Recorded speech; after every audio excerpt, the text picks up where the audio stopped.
Attention, humans! You will listen to this podcast, fail to comply, and you will be exterminated. Secure your TARDIS and prepare to join Super Geeks.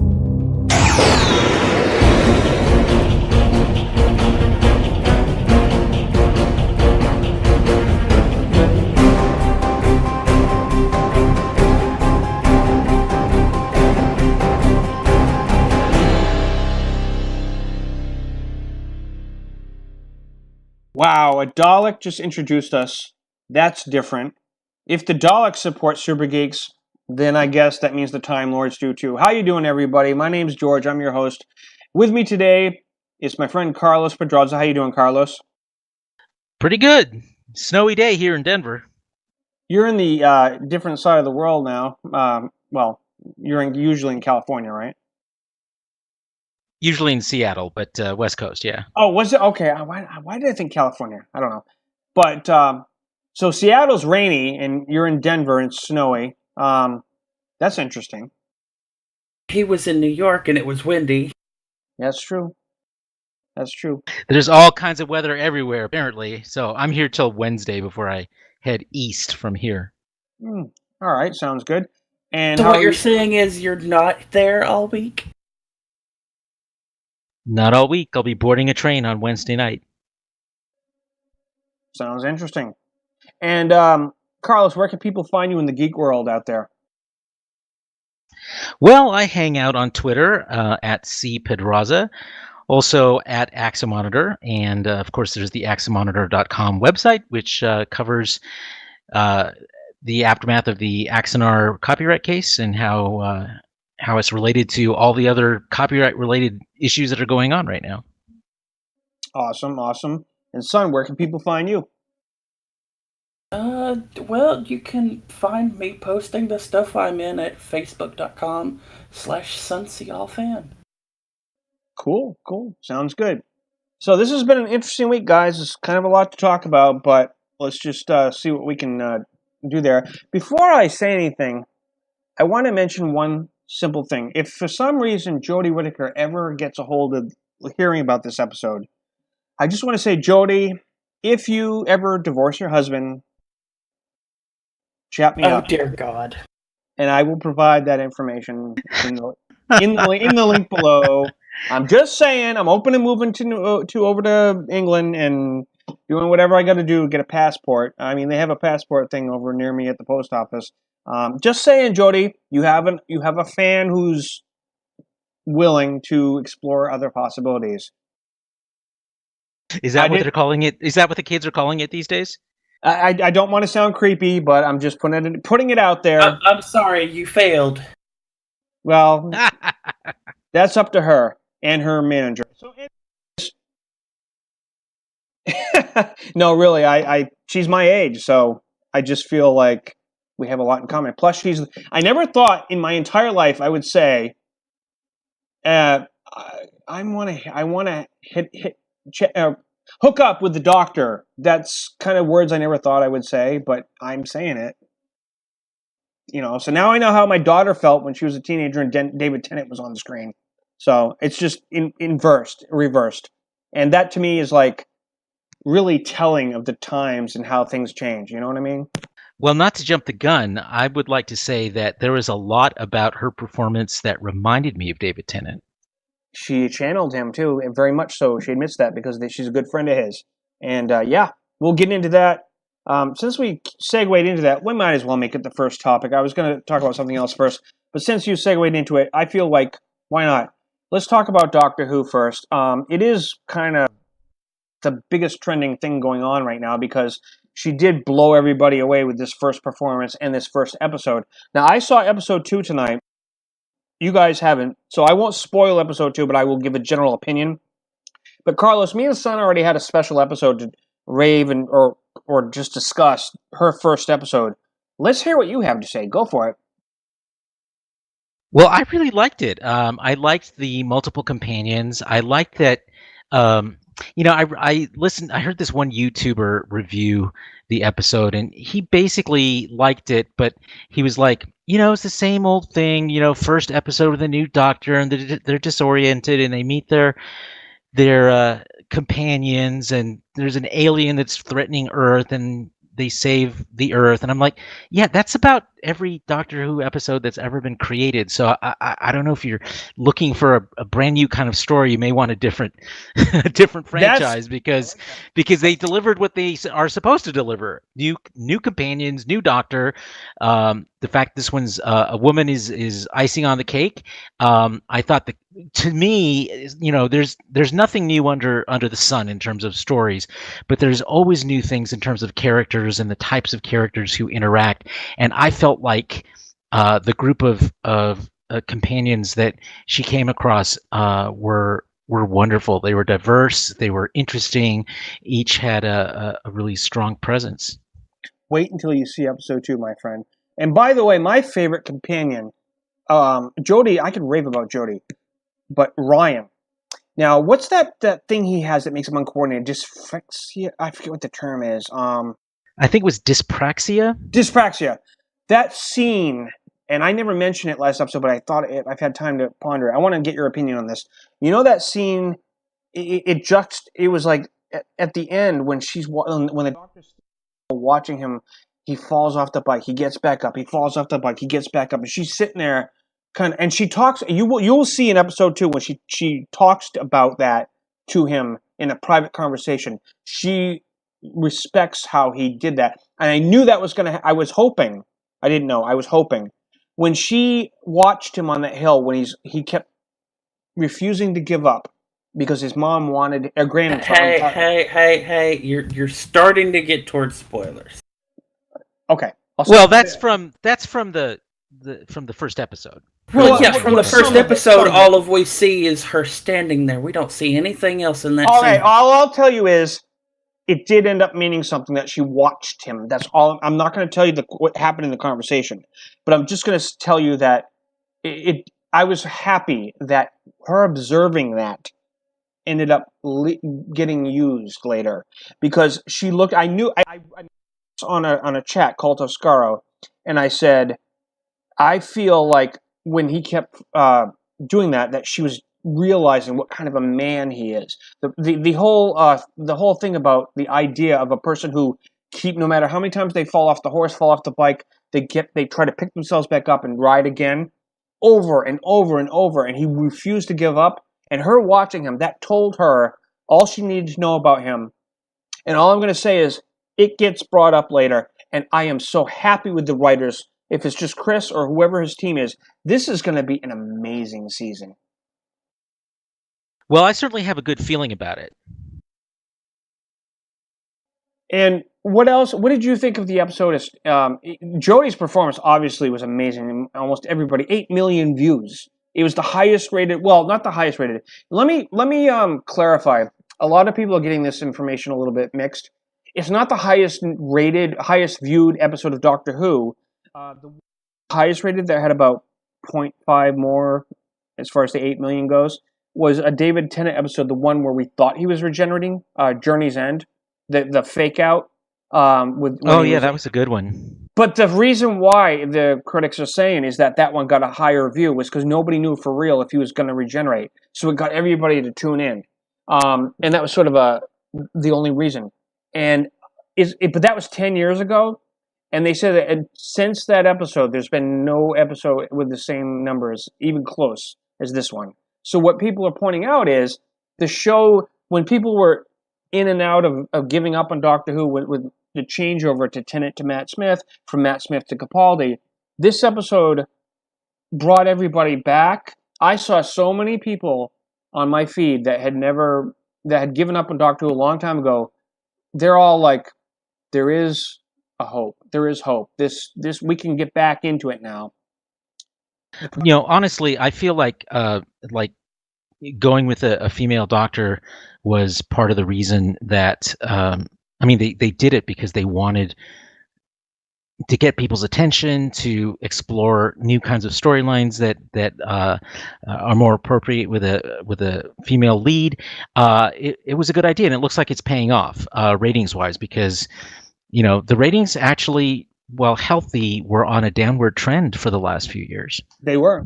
They're calling this they're considering this so successful that Jodie had made a reaction about how emotional she got finding out the numbers, because it was like justifying the belief people had in what she was going to bring to the show. And, I want to mention one quick thing that I never thought about until I saw somebody mention this on a podcast, because it wasn't really something I thought about until they said it, so I'm not going to take total credit for this. When she made her own Sonic, it was like almost like the idea was she's saying, I'm a self-made doctor. I have the traits of David Tennant. I have the traits of Matt Smith, but I'm becoming my own doctor, and this making her own Sonic almost like exemplified that, like, with Sheffield Steel. I love that. What do you guys think? Well, I love the whole sort of all the references they made to Sheffield throughout the whole episode, and so it was a nice sort of cherry on top as far as that goes. But yeah, I really enjoyed the whole construction of and I love the way it turned out. It looks wonderful, sort of the same as a Sonic should. I was not a fan, by the way, of the sunglasses Sonic, but with its own look, a little rough hewn but tough. It's funny too, when the image of Sonic got leaked and people were putting it out, so many people that I know and on the chats were ragging on it. Like, most people didn't like it. They thought, are they trying to make it look like Star Trek: The Next Generation Phaser? Because I have to admit, it has some of the similarities. And so the context, though, when you realize that she built it and the way that it happens, totally works. I can understand now why they don't like it when stuff gets leaked, because the context makes every difference. Which, of course, leads us to the new TARDIS, which I have not seen yet. It's pretty awesome when it's lit up. I'm telling you right now. Well, I hope so, because the early leaked episode I was not a fan of, but I'm approaching it with an open mind. I'm not spoiling. I'm just telling you my opinion of what I saw. So this isn't really a spoiler, because you've seen the pictures. I'm just telling you my reaction to it, seeing it live. We haven't seen an up and down time rotor since the classic days of Doctor Who. All the ones from Christopher Eccleston onward were a different type of time rotor, and the way it happens, it works so well. Like, it clicks something in me, like, boom, and it's crystalline design. When it's all lit up the proper ways, and you see all the other details, like there's this little TARDIS model on one of the panels, and when she's in flight or something, it spins around. It's like taking a little model of the TARDIS, sticking it on the top of the console, and whenever they're in flight, that little TARDIS image lights up like a Christmas decoration, and it spins around. And it's just really cool. I swear to God, if you see it, it's like, oh my God, that's actually really neat. And it spits out. Well, I am happy next week to give a fulsome review of my impression of the new TARDIS. We may even have to do a special episode because Carlos tells us what he thinks of the new interior of the TARDIS. Maybe. No, I'm sure that will inspire the loyalty of all your listeners. It may. But anyways, Son, have you had any thoughts since the first episode about something you may want to mention in retrospect? Honestly, I really haven't, because I'm just still at a place where I need more episodes, because the first one left me confused. I think, not understanding. I have finally had my plastic trash bin episode for all the people who could not get into Eccleston because that first episode was literally living plastic. Oh yeah, the standards have improved. I would have to say no. What I'm saying is, this is that moment for other people. This whole entire episode left me confused because I expected like some kind of unit or Torchwood people to show up at some point, and it never happened. But like I said, and that felt weird to me, because that's where it felt like the show was supposed to be leading me. You know what's funny? had so many UK friends tell me, no, I talked about that, and they said, oh no, that was realistic, because it's Sheffield. Apparently that's a thing. Yeah, that's part of the joke. It's like if we said, that's Tulsa. Or the Bronx. Well, the Bronx is still in New Yeah, York, that's so true. so it'd be a place like Tulsa or what's that one city in Ohio everyone always makes fun of? Cleveland. Yeah. Cleveland. It's seriously, son. Everybody who lives in the UK said, no, we all got it. Because you have to be from that area to understand. But they said, and son, you started to talk last time about Salad Guy, who, by the way, is now a cult hero. Eat my salad. Eat my salad. Yeah. But apparently, the character himself, all the Sheffield fans are going crazy because that apparently is a realistic portrayal of a Sheffield individual drunk. That they would do something. Okay. Do they have a unique way of being drunk or something in Sheffield? I'm not joking. I've seen so many comments from people where they're saying, no, you come to Sheffield dressed in alien armor, you will see somebody do that. They'll think you're cosplaying and you're just being a dork, and they're going to do that to you. Because if you think about it, there's so many cosplayers, they're not going to think an alien's real. So they just go, I'm not scared. They throw salad at them. But yeah, that's what everybody keeps telling me that they would do. So I'm going with, I kind of have to believe that. That would be my go-to weapon, a salad. But romaine, not iceberg. Yeah, exactly. Or red leaf. Either way. Actually, some people probably are analyzing the exact details of that salad in micro motion.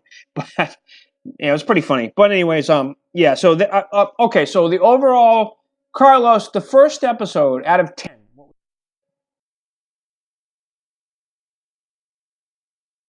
You broke up, George. Oh, sorry. Carlos, the first episode, The Woman Who Fell to Earth, what would you give it out of 10? Out of 10, I would give it a solid 8. I was going to say 7.5, but I really, really like Jodie Whittaker. I like her speech. I like when she said, I know who I am. I thought she did that really well. So yeah, I'd give it a solid 8. And also the cinematography when they did that scene, like the way the camera was looking up at the crane. They had to go to a lot of expense, to do that. You can tell that they used the whole sort of, not to make a joke, but the crane camera mode to be able to be up that high with her. Unless actually it was on a lower platform and tried to make it look high. That's probably. I'm sure it was lower. I'm sure it was lower because it just makes sense. It's easier to shoot that way. You shoot it from perspective and it looks higher, and then you just cut in long shots that are up high. So I'm pretty sure that's how they did it. You would know, and yep, that's probably true. But the camera work is what's been, especially in episode 2. And I'm not spoiling. I'm just saying the cinematography is like cinematic level, and you're going to keep hearing this from people because there's. Whoever they changed the whole team. They changed the special effects people. They changed not only the showrunner, but they just wiped the slate clean and they got a whole new crew. Who whatever group they've got going on, whatever extras and people that doing all that, top notch. I'm really impressed. So I agree. I didn't quite give it a 10. I would have given it a 10 if they had the opening theme in the beginning.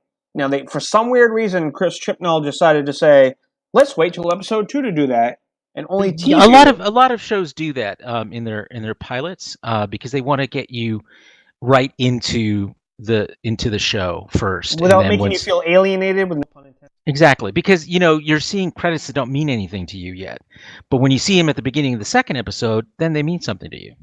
That totally makes sense. All right, that's cool. See, this is why Carlos gets paid. Anyways, all right. So moving on a little bit. So Discovery dropped their second season 2 trailer, and I was impressed. What did you think, son? I, as a person who plays Star Trek Online, am wondering if that batleth whole energy thing is going to be the new Christmas weapon. I thought the same exact thing. And for Carlos, who I don't know if you've ever played Star Trek Online, a long time ago in a Christmas thing, they gave away energy batless, sort of like lightsaber batless, and this trailer made us think of that. So, Well, you'll have to let me know.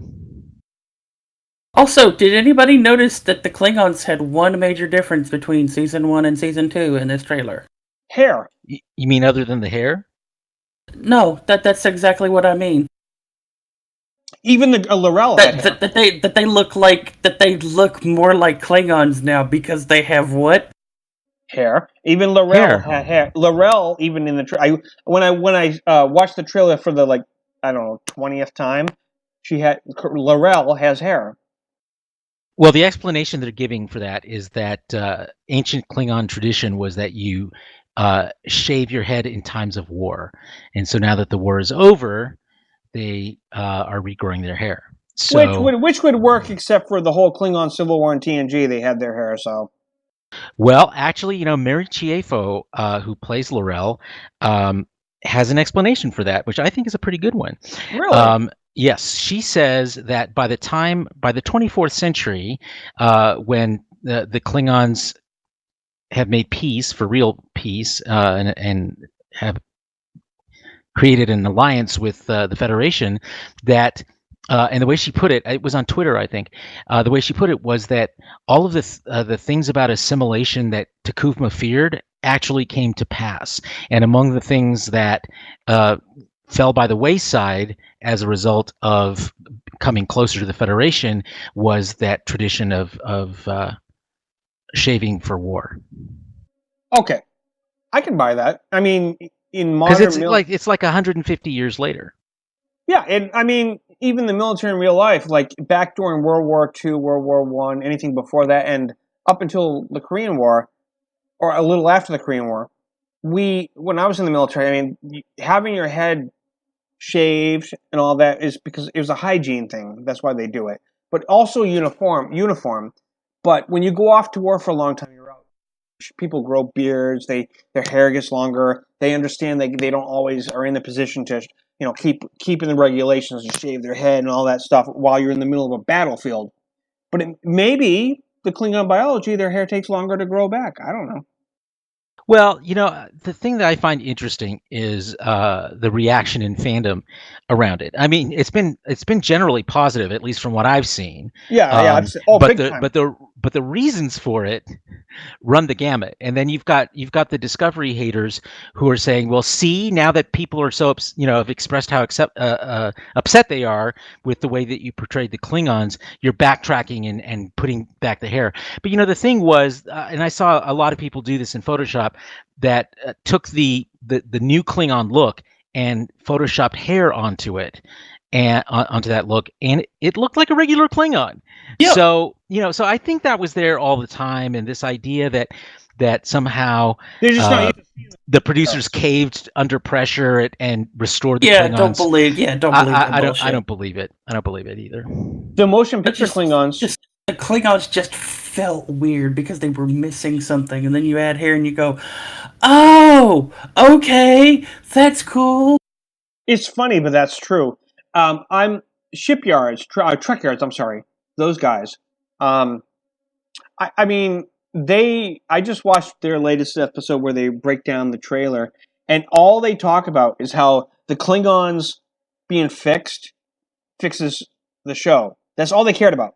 Oh, and the D7. That's just so ridiculous. And by the way, sorry. I agree. But by the way, it wasn't a D7 because they are right. I give them credit for being nerds enough to notice this, but I do have the model of it on my 3D program. They were correct. That holographic image was not a D7. It was a Katinga. Small, minor semantic, but I'll give them credit. Okay, they win that one, but that's their specialty, so I'll give it to them. Well, sure, but the thing is that they've been saying since season 1 that the show was going to evolve towards the looks and the canon things that people expect. Obviously, not everything. It is a visual reboot, but the idea that the Klingon ships change as a result of the war and as a result of Laurel being the Chancellor and having a Starfleet person like by her side, those things all fall into place. And it's not the only thing producers have said. You're going to see changes. I mean, we saw it in the uniforms that that Pike is wearing, and people from the Enterprise are wearing, and the explanation for that. That goes back way back. Dayton Ward put it in his Discovery novel, so it wasn't toxic fans going on about how wrong it was, and then the producers caving in and changing it.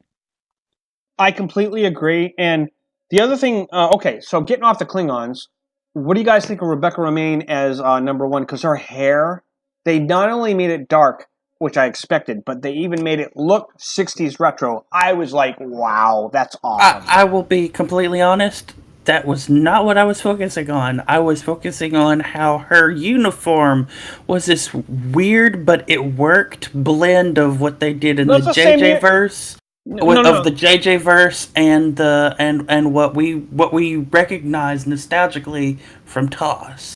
The uniform is the same one that Pike's been wearing. It's the same uniform as Discovery wears, except the difference is it's all the one full color. If you actually look at the style in detail, it's the same thing, except the colors are the one solid or the other. And the badge. The badge and is the badge, yeah. More traditional TOS badge rather than the Discovery badge, which I love the Discovery badge. It's transitioning, and it's between the cage and TOS. And we talked about this on, we talked about this before, but seriously, I didn't notice it until it was pointed out on some other podcast. But I didn't even notice it was the same. But it's the same. They took the Discovery uniforms, and all they did was, instead of blue and silver and blue and gold or whatever, it's all one solid, except for the collar, which is black. It's all one solid. Either it's sort of mustard color, which is the Kirk color, because it's not really yellow; it's mustard, and it's or it's the red, or it's the whatever. But it's the same pattern. It's the same style as the regular uniforms that they wear on the Discovery era. And so you have to understand. I'll tell you right now. The one thing they haven't shown in any of these years, which I'm glad, everybody's going to be watching for. What is this new interpretation of the bridge? The bridge is going to be, I think, it's like the TARDIS interior in some ways. They're going to be caring about that big time. I wonder if we're actually even going to see it, at least this early on. I think we will. I really do. You think so? Yes. Let's take a bet. I will pay you 1,000 Monopoly money points. You know what I mean? But no, seriously, I really think they're going to show the bridge, because I feel like they know the fans are going to go, oh, you can show the exterior and make the modified thing. You can show the uniforms. You can show number one, but you're going to not give us your version of the bridge? Give me a break. Well, I think they will eventually. I don't know. I know they will. Do it right away. We'll see. Think they will. We'll see. No, You've got Monopoly money on the line now. The reason I think they will is because the reason that the same thought process as the uniform transition. They can simply say, this bridge is the traditional bridge between the cage and TOS. So it doesn't mean, if we change it, that we're changing canon. We're simply saying this is the one in between. They have that argument on their behalf. Well, sure, but the reality is that the bridge that you see is still going to be way more modern looking than the 60s TOS bridge. So and maybe they'll surprise us and make it sort of a hybrid of practical versus digital bridge, to make everybody happy. I don't know. It's not going to make everybody happy. I can guarantee that right now. I think most people will be happy, but a lot won't. I've been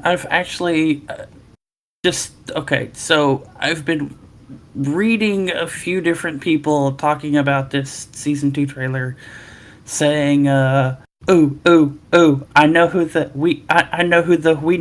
angel is, and I'm like, okay. They think it's Iconians. They think it's the Iconians, and I'm it's like, not. Oh, it could be, but why would it be? Why? Because they think that everybody who's played Star Trek Online thinks that's why. Because Star Trek Online put a face to the Iconians. and made a whole war out of it. And so now everybody thinks, oh, so CBS is actually paying attention to that? No, they're not. And if they do, it might happen to be similar, but I don't think they are. What do you think, Carlos? Who are the Red Angels? I honestly don't know, but I'll tell you, in some ways, I would love for them to be Iconians, but I'm okay with it being something totally new. And what do you think of Gregory Peck's grandson as Spock? Because Ethan Peck, I remember that at the last minute. I have no problem with it. I mean, I had some people comment to me, "Is that Mirror Spock because he has a beard?" And I'm like, "Are you serious?" That's ridiculous. I think they think because Spock has a beard, he has to be Mirror Spock because Discovery has done Mirror Universe before. I'm like, no, it just means Spock grew a beard. Does nobody remember that episode where of Deep Space Nine where Worf was lost for like 2 weeks in an escape pod, and he had like really mangled hair and crap? Why are you not applying that logic to Spock being lost somewhere, specifically when the whole thing of this episode is like Spock's lost, and these angels are possibly to blame, except they're trying to help somehow, and they're all over the universe, and ooh, and now we found Spock, and he's catatonic. Because there's a visual association with goatee and mirror and Spock. That's why. But it's not a goatee. It's literally a full beard. Yeah, it's so obvious. They're not going to do something that obvious. There's no need to revisit the Mirror Universe so soon when there's plenty in the Prime Universe to occupy Spock. And it's just like when you saw him, preparing to do the Kolinar in the motion picture. He was more disheveled. Yeah. It's exactly the same rationale. I find that an interesting point you made, Carlos, because when Spock gets, like, they kept saying that this Spock is transitioning towards, and by the way, for people that don't know, there's a new bit of information out. Pike is going to re-encounter the Telosians, and I have no problem. It doesn't break canon. There's never. Hold on. There's never been anything that said he never met them again between the cage and the menagerie. Not the menagerie. Whatever that trial episode was. Oh no, the menagerie. Oh, it's the menagerie. Okay. Yeah, right. But there's never been anything. Okay, his final fate is they want him to come to them so he can live out his life in an illusion. But there was never anything that suggested he may not have had an encounter with them in between. So now I'm starting to wonder if they have something to do with the Red Angels as we talk. Maybe. I don't know. I'm going to say no. I'm willing to say no. Maybe they help figure this out with them. I think it's just going to be a tangent. It's going to be a tangent that makes it seem more, to sort of explain why the Telosians wanted to go to all the trouble, after just the one incident when they met. If there's something that happens in between, then that kind of makes them owe him like, one. Yeah, they almost seem like the Ood on Doctor Who. Like they feel like they want to help. Like, remember how the Ood helped the 10th Doctor train? Like, they were there mentally, or whatever, and they did that song for his song. And I feel like the Telosians might play that sort of a role with Pike. I'm sort of getting that vibe, because they're so super telepathic. I'm actually kind of really curious how they're going to handle this. I'm actually excited about this. I'm actually excited about seeing how they change the makeup. Oh, for the Telosians? Yeah, and also, all the Telosians were actually portrayed by women. Oh, that's right. They were. I'm really excited about it. I think that it's very interesting. I think them recognizing the Pike arc and possibly incorporating all this stuff. Yeah, I'm excited about this. I think there's a lot they can use there, and they don't have to violate lore. What they're doing is they're adding a little bit of detail, and there's a lot of gaps you can fill. Same with Spock. A beard and he gets messed up. Who cares? It's not going to kill the show. So he's going to shave. Of course not. All he needs to do is shave. Exactly. All he has to do is shave, and as we saw with the Jodie episode in TNG, you got these like vibro razors, boom, boom, boom. It's not going to hurt your. It's easy to shave in the 24th century or 23rd or whatever, and yeah, it'll be fine. So I'm looking forward to it. I can't wait to see the new Pike. I think he's going to be awesome. I'm curious to see how this transcript. I want to Rebecca Romaine as number one. She, just from the brief moment we saw her in the trailer, to me, I think she captures Majel Barrett. But everybody's going to have an opinion about that, just as they are going to have about anybody that played Pike. This is the first actress who's ever reinterpreted this character ever in the history. I'm curious if they're going to recast that doctor who had the long conversation with Pike in his room and poured him a drink. That would be cool. I don't remember his name, but you know who I'm talking about. All right. So, yeah, so Carlos, actually, before I talk about this subject, son, what's going on with you in the Flash right now? I just started. Well, no. I just finished the trial of Flash. So he didn't reveal that he's the Flash, and DeVoe's like in the middle of all of his plans, and has switched bodies, presumably for the first time. At this point, I'm glad there's not as much stupid as there was at the end of the Savitar arc, or in the middle of the Savitar arc, but there's still enough stupid that makes me go, I really don't want to watch this anymore. Season 4 is not a popular season, and Carlos and I are about to talk about this in a second. But I would have stopped watching The Flash in the middle of the Savitar arc because of, again, the stupid. Like, okay, I have a secret. I'm not going to share that secret. Okay, that secret causes problems. And now everybody has to know because it's caused a great big problem.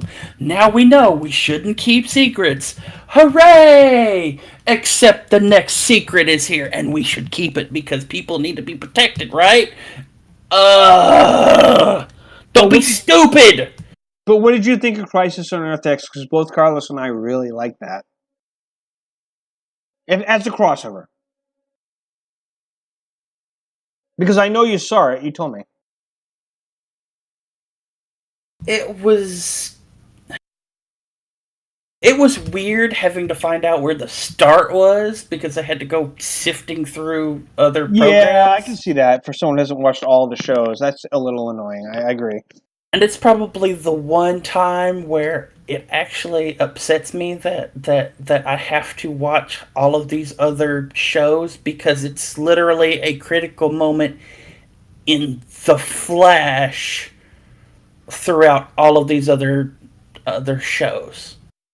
Because if you skip Crisis on Earth X in any way, you've literally just skipped the entire marriage of Flash. And that will lead definitely when we get into what I'm going to talk about with season 5. But yeah, I mean, you're like the third friend I've had to kind of tell where to go to get the other episodes of Crisis. Whenever they get to a certain crossover point, the longer the show's been going on, this is something I've actually worried about. And Carlos and I actually talked about this after all of our guests left, and it was just him and I. We talked about this, Carlos. Wait, how long can they go when they stretch out this universe? But before people get to the point where, I mean, because eventually one of these shows is going to go, and I think Arrow will be the first. It could be Legends, it could be Arrow, because Flash and Supergirl are the two strongest pullers for the CW. The problem I have is that I get excited by the crossovers, but at some point in the next I'm gonna predict 2 to 3 years, they're gonna drop one of them, or they're gonna add another and drop the other one, and maybe one of the characters like Arrow will just show up for the crossovers and he doesn't do his own show at all, and Stephen Amell will do his own thing, but they can go, I'll be back for the crossover. But what bothers me is they can't keep this up forever. They're stretching that rubber band, and it's getting like to the point where, okay, so now if I have people contact me and saying, where do I go from here? I haven't watched this show and this show, and I don't want to watch all these seasons to catch up. And I tell them, no. All you got to do, like I told Son, is for Crisis on Earth, going to go back to this episode for this one, and this episode for this one. It gets confusing, you know what I mean?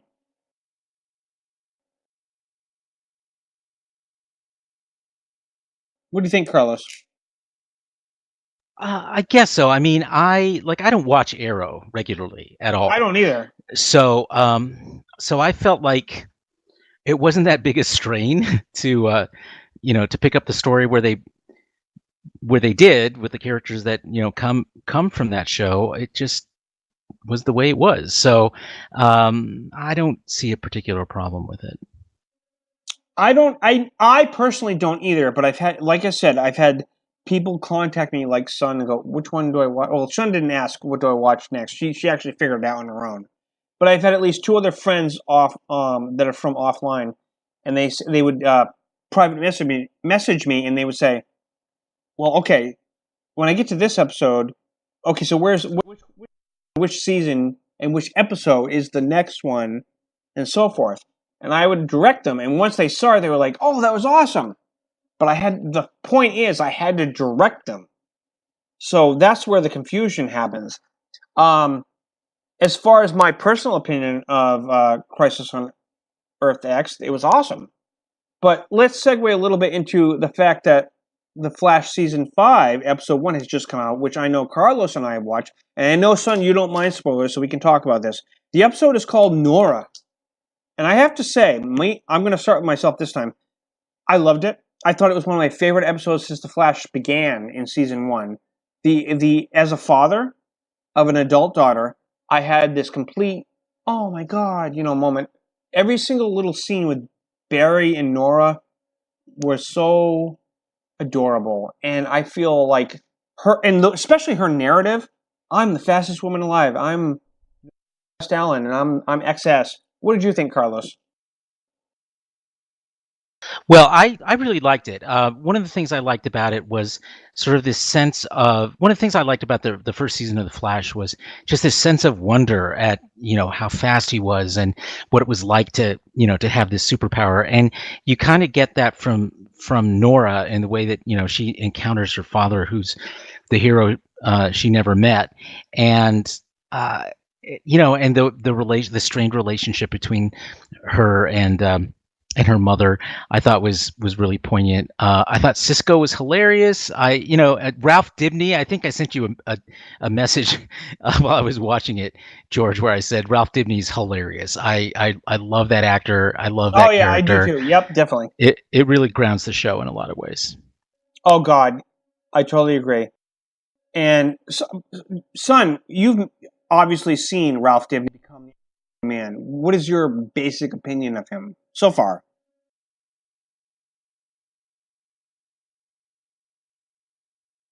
It's he's somewhere in between being the Flash and being Joe, but at the same time not being them because he's so full of himself. I think that's an accurate description. So anyways, Nora, I feel like they picked the perfect actress, and she oh my God, she's perfect. The way she squeezes and gets excited by the little things, and the way she wants to just impress her father, which is Barry, and Barry's reactions to her, and how she's a daddy's girl. God, I every little thing the actress does is amazing. I think they cast her perfectly, and she obviously looks very much like a mix of the two parents. But it's not even just that. It's her performance. It's the way she gets excited, like the little things, like, can we go get ice cream together? All these little, and she's trying not to spoil the future. And then we get into some of the serious moments when she explains why, because she never actually lived with her dad because he disappeared. And this is one of the things I absolutely love that they're doing this season. They're taking that one newspaper clip from the future that we've all seen since the end of season 1, or the middle, I forget. For almost 5 seasons, they've showed this one newspaper clip. Flash disappears in a crisis, which of course, for comic nerds like me and Carlos, it means a lot. But then she hits that button. You see, 25 years later, still missing. Oh, man, that was like taking it to the next level. What do you think about that, Carlos? Well, I certainly, I think it was about 25 years between the comic book crisis and the comic book reappearance of the Flash as well. Do you think that's why they picked that amount of time? Yeah, I think it is. I mean, it would make sense. Wow. I think we're going to see the Crisis. We're going to see, their version, the CW's version of Crisis on Infinite Earth. Do you think it might be what we know about the crossover? Do you think this could be the event, or do you think they're going to delay that? I'm not sure when it's going to happen, but I think because we know the Monitor is in the upcoming Crisis, but it was the Anti-Monitor that caused Barry to disappear in the official comics, right? And sure, but just because you saw the Monitor doesn't mean there isn't an Anti-Monitor. You just saw the one. That's true. I just find, for me, it's the interaction between Barry and Nora, and everything that's happening, and of course the fact that Iris is so confused about why she's not so close with her daughter. I think that's going to play out, of course. But and everybody's reactions to her. Uncle Wally, he keeps running off. Okay, this is the only part I didn't like. It turns out that the actor who plays Wally West is leaving the CW completely. He's going off to do his own thing. They're either going to recast him or he's going to die. And I hope they don't kill him off. But the actor is leaving. And he just runs off to, hey, Wally, can you go check with the Legends and see what they think about this time travel paradox? And he goes, okay. And he runs off. Hey, Wally, can you go do this? Okay. And he runs off. That's my only gripe, is that they kept doing that. Like, he's just sitting around going, when he was on Legends, he had a lot more to do. But in this episode, I liked him being part of it, but it was like, oh, Barry just looks at him. Wally, can you go take care of this? Talk to the Legends. Go talk to the Legends. And he just takes off. I didn't like that. What do you think about that?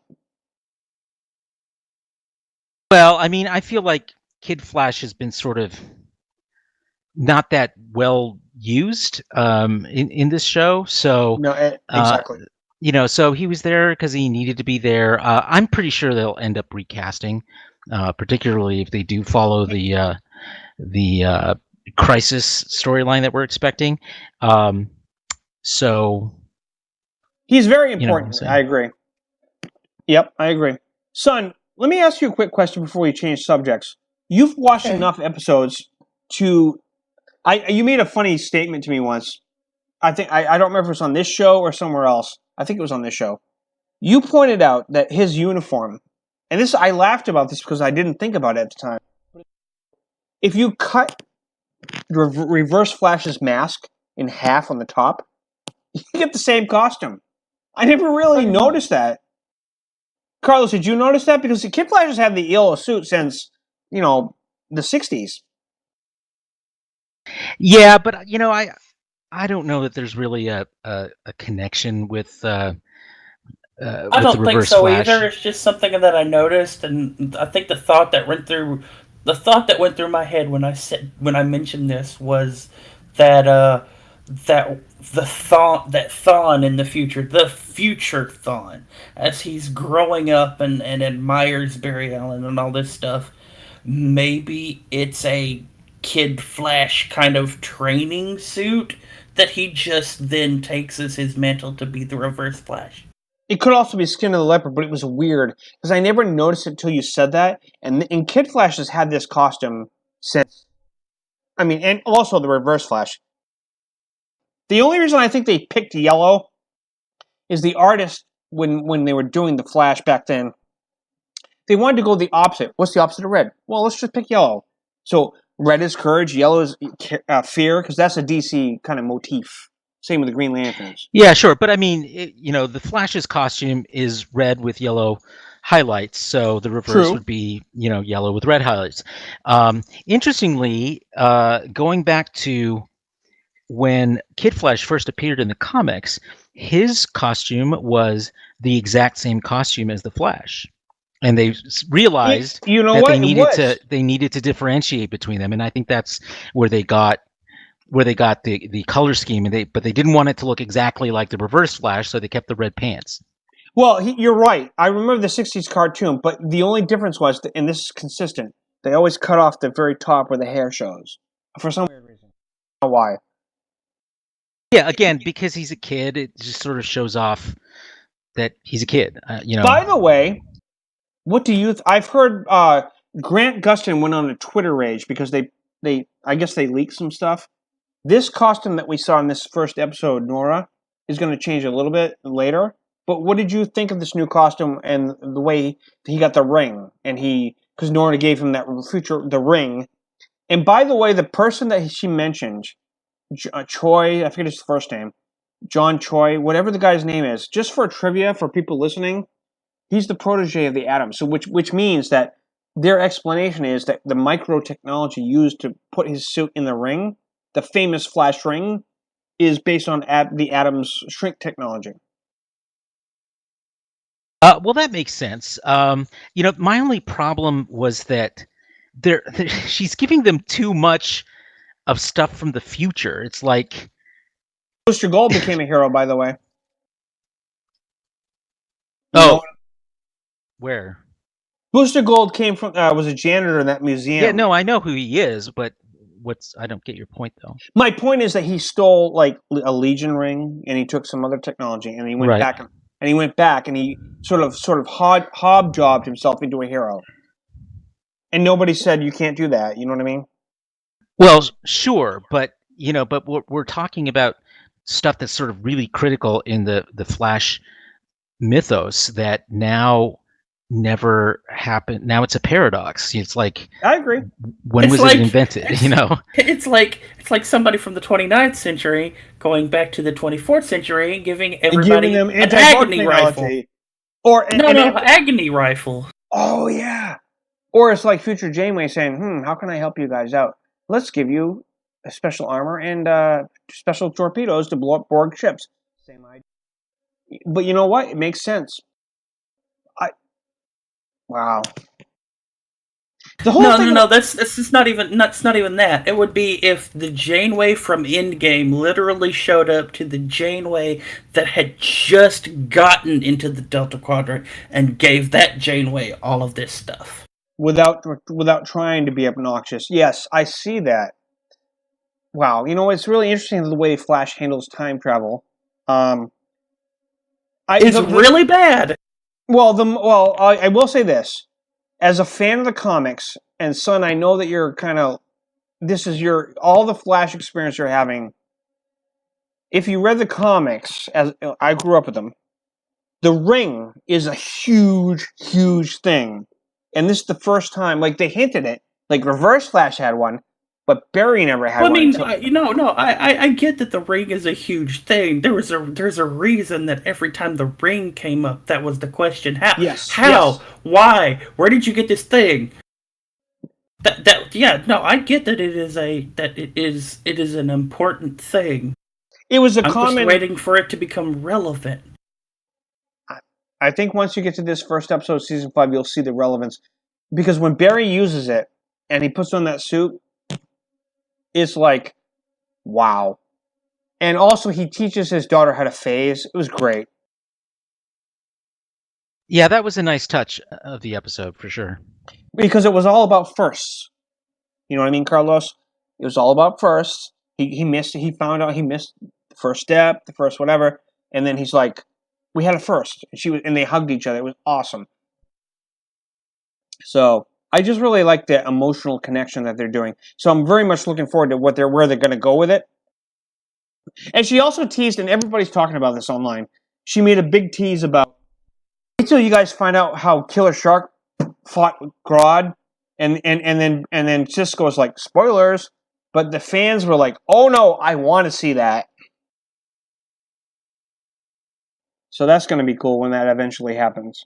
So, anyways, there's so much else to talk about here. Let's move on to the next subject. So there was an incident with the Joker, the movie with Joaquin Phoenix. Apparently in New York there was an incident where the extras that were in the subway train, they were like they couldn't get breaks, They end up having to pee on the railroad tracks. I don't know. What did you think, son? Did you read about this? Sparsely, mostly because I honestly, if this one, I don't want to believe it. But if this is the case, that's some suing a filming company shit right there. And Carlos, since you're in the industry, SAG is investigating it, and I know that you read the article. What is your take on this? Well, it's pretty serious. I mean, it reminds me of It reminds me of that incident a couple years ago. It was probably about 3 years ago I think it was in Georgia, where they were shooting actually another train scene, and they basically didn't follow procedure for safety, and someone got killed on this train trestle, and it's the same kind of thing where sometimes you lose sight of, a director loses sight of what they're supposed to be doing. Usually on set, it's the second assistant director who handles the extras, and that person is kind of down the totem pole a bit, and they may just not have listened to the second AD, and thought they could get away with it or whatever, But again, it's a mistake we've seen of a type we've seen happen before in the industry, and but hopefully we'll see a lot less of it. The only problem I have with the Joker movie is what I've come to believe is Warner Bros. DC has not confirmed this, but apparently, because I had a friend of mine ask me this, who is a managing person from Subspace Radio, and he said to me, "I'm confused," and he wanted me to help him understand. Is Joaquin Phoenix the Joker and Jared Leto is out, or what's going on? And I told him, actually, Jared Leto is going to play the Joker still in Suicide Squad 2 and possibly Birds of Prey, which is the Harley Quinn movie. And he says, well, is he still... I said, because apparently, from what I've heard, the Jared Leto movie is considered a standalone that's not even part of the DC Cinematic Universe. But they haven't said for sure that that's the case. They're like, this is a standalone situation. They haven't confirmed that. I think they're waiting for the reaction to decide if they want to say it's connected. That kind of concerns me. Whether if this is his origin story and he's supposed to be the same Joker that Jared Leto is in these other movies, it's really confusing. What do you guys think about that in general? Trying to split the franchise and say, let's have, because we can get a big actor, do this, but not necessarily connect him to this. What do you guys think of that? I don't know. DC does a lot of things that are inconsistent. We already have a television universe that's distinct from the cinematic universe. So it's the kind of thing, DC enthusiasts have encountered before and seem to have had no problem navigating. I'm not sure that this is this is much different. Does it cause brand confusion, though? Well, look, have we seen brand confusion between the CW universe and the cinematic universe? Have we seen brand confusion between the various animated series, some of which are contradictory, so it's not even a consistent animated universe in DC. So, DC it's always done this. So I think if you're a DC fan, you're not going to ultimately have an issue with it. And I think probably they're going to try to market one of those or each of those to a different type of audience, outside of regular fans, and so it will appeal to different people. And for the fan base, they're going to roll with it because they've rolled with it again and again and again. That's actually a good point. What do you think, son? I'm possibly too optimistic that they may have thought of something. They may have actually thought this through somewhere that isn't like a boardroom of The only thought going through my head is, okay, you can have Joaquin Phoenix be the Joker in one and Jared Leto in the other if the Jared Leto one, because he's such a younger Joker, you're going to go, well, this is obviously Dick Grayson turned into the Joker. The funny thing is, Jared Leto's actually way younger than Joaquin Phoenix. This is where it gets interesting. But with the makeup, Are they really that yeah, different in age? Because Joaquin Phoenix is pretty young. I mean, Jared Leto was playing a teenager in the 90s. You might be right, actually, about that. I'm actually curious. Yeah, and Joaquin Phoenix was a teenager in the 90s, so I think they're pretty close to the same age. You might be right. It's the whole Joker makeup thing makes it weird. Yes, that's definitely true. Different approaches. This whole project makes me go, what the heck? Because we already had actors drop out from this project. I think, and then you get the report about the train thing, and it's like, who was the actor? There was some big people that dropped out, and it's like something's going on with this project that bothers people behind the scenes. So I'm thinking the train thing might be a reflection of some of the things that we also heard about why some of the actors. Oh, I remember now. Alec Baldwin. He was supposed to play possibly the Joker's father, and he dropped out of it. I'm wondering if he knew who these people were that were developing it and said, I worked with them before, and and in the industry, and he knew. I'm guessing. I'm not trying to start rumors or anything. I'm just thinking it's kind of weird. There's a lot of drama going on, but you know what? That drama might actually help their focus on this as far as the people. You know what I mean? I don't know. You know better than I do, Carlos, because you've been in the industry. Well, sure, but this is really not an industry thing, other than the idea of them, marketing to different audiences. But how DC manages its various universes, and it's got plenty, has really been more about the strength of each individual movie or series or whatever it is that they're producing, and then they try to make everything else, fit around it. And so I think you're going to see the same thing here.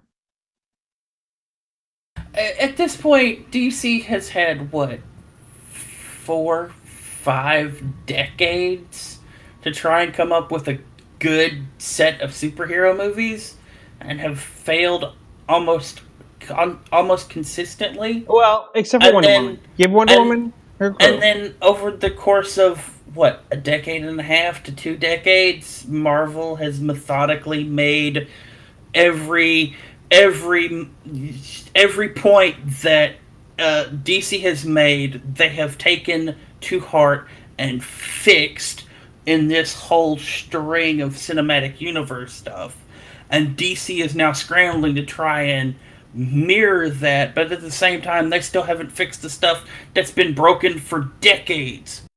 By the way, I just want to let you guys know, Joaquin Phoenix is 3 years younger than Jared Leto. I just checked. Isn't that interesting? There you go. Yeah, I figured they were around the same age, because in the 90s, Joaquin Phoenix was playing a kid, like a 12-year-old kid. Yeah, Joaquin Phoenix is 43, and Jared Leto is 46. So, unless the Wikipedia is wrong, which I don't think it is. Yeah, that's probably about right. But back to Sun's point, I think the issue isn't about fixing broken stuff, because DC's actually done that in the comics several times, and again, fans have rolled with it. I think that's a good point. I just feel like the issue is more about your second observation, Son, which is around timing. Marvel did this methodically. They took their time. They earned all the success, one by one. And the problem with DC is that their approach was, number one, they were using Zack Snyder's vision, which I don't think was a good one.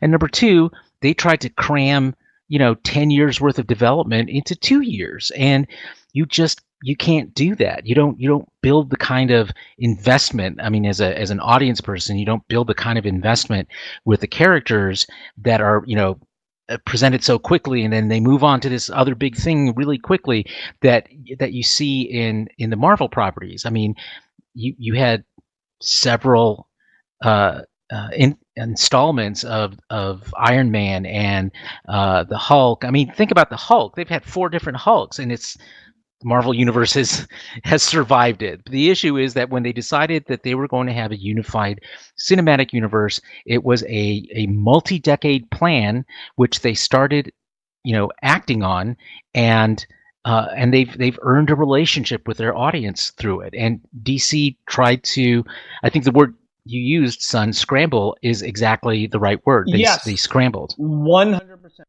is the right word. I never thought about it that way, but you're right. They did scramble. They were panicking. They were like, well, they weren't panicking. They were like, well, how can we do this and catch up with Marvel? So scrambled is a great word. Yep, you are 100% right on that one, son. And I want to mention that I talked about this. It's not even a separate subject. I'm just going to throw this in since we're talking about it. I've been, as Carlos knows, and anybody that's listened to us, I've been getting into Mad Men. And John Hamm has been on the table to play the next Bruce Wayne Batman. And I have to say, after continuing to watch Mad Men, not only do I support this idea, he's the right age to replace Ben Affleck so perfectly that if DC does not do this, if Warner Brothers does not do this, they're idiots because he's perfect. And he wants to do it. He wants to do it. He talks about it on these things I linked. He's like, he's such a huge fan. And it's like, he's the perfect Bruce Wayne. If you can cast the perfect Bruce Wayne, you have the perfect Batman. He's already worked with Gal Gadot, and they have a good rapport. So this would be perfect. But guess what? I honestly don't have a lot of faith they're actually going to take advantage of that. I mean, I don't know. He would be perfect, though. What do you think about Carlos? As somebody who's watched Mad Men and knows John Hamm, what do you think?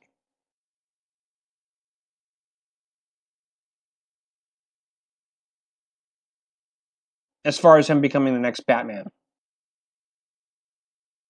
Oh, sorry, I hit the wrong button. I said I like him. I think he'd be great as Batman. I also think that he has a good look for Hal Jordan as Green Lantern as well. I could argue with you there. That's true. Everybody seems to think he would be a perfect Batman because of the way they see him as Bruce Wayne through his Mad Men portrayal. But he even talks about that in the interviews. He says, I would if they called me, he says, I'll do it. Boom, boom, boom. He's ready to go. And I'm just worried that they're going to miss that opportunity because, damn, he would be perfect. I'm such a huge fan now at this point, season 2 of Mad Men, that this guy would be my Batman. You know what? No, I'm not going to say my Batman. I'm going to say, you know what? This is going to sound weird. I'm going to coin the phrase. It may not catch on. He's my Bruce Wayne. He'd be perfect. Okay, oh my George. God. Okay, George. Dial it back just a little bit. I'm just saying. Look. I understand that you do Batman voice and all that kind of stuff, but that's a little bit creepery. He would be perfect as my Bruce Wayne. It's either him or Jodie Whittaker. I'm not sure which one you're in love with more. I may have a man crush on him, but I want to marry Jodie. There's a difference. So anyways, no, I do. I want to marry Jodie. So, you know what? I need to, I'm joking. There's a hole. There's a hole there, George. Stop digging. Stop. Step away from the cliff, George. Back away. Back away, Batman. Back away. All right. So... Thank God he did not say bat away. I was going to, but I thought, no. You did it for me. That's cool. Anyways, bat away. I did it. Never mind. Yeah, you did it. You did it. I know I ruined everything. It's my repertoire. But anyways, so I'm going to mention something. Oh, no, you know what? I'm not going to talk about this next. So, Carlos, did you ever actually do the thing and watch the first episode 3 of Titans? I have not yet. So I've Don't. Well, I'm going to because I read what you said about it, and I think it's ironic that the thing I thought I was going to hate, Starfire, actually turns out to be one of the best aspects of the show. Yeah, go ahead. Keep going. So I am going to watch it. I'm interested in seeing what they do with Beast Boy, and I understand he's not really in the first episode very No, much. he Is is. that right? He is. A little, He's but not a lot, right? Well, he's at the very end. He's like the teaser for. You know how they did the whole space thing with Doctor Who in the first episode, which leads into the next. He was like the little tease that they threw in at the very end of. Wow, he's space. He's naked too, so. Oh, that'll get Carlos to watch it, huh? I was gonna say, that's not a bug; it's a feature. Plus, Carlos and I talked about this a couple episodes ago. We said, is Beast Boy going to be naked, or is he going to get a uniform or something that makes his costume transform him?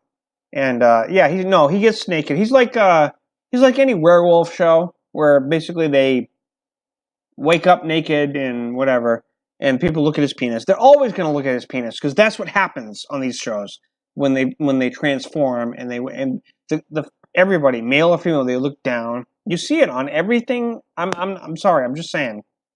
I know it's weird. I know it's creepy, but it's true.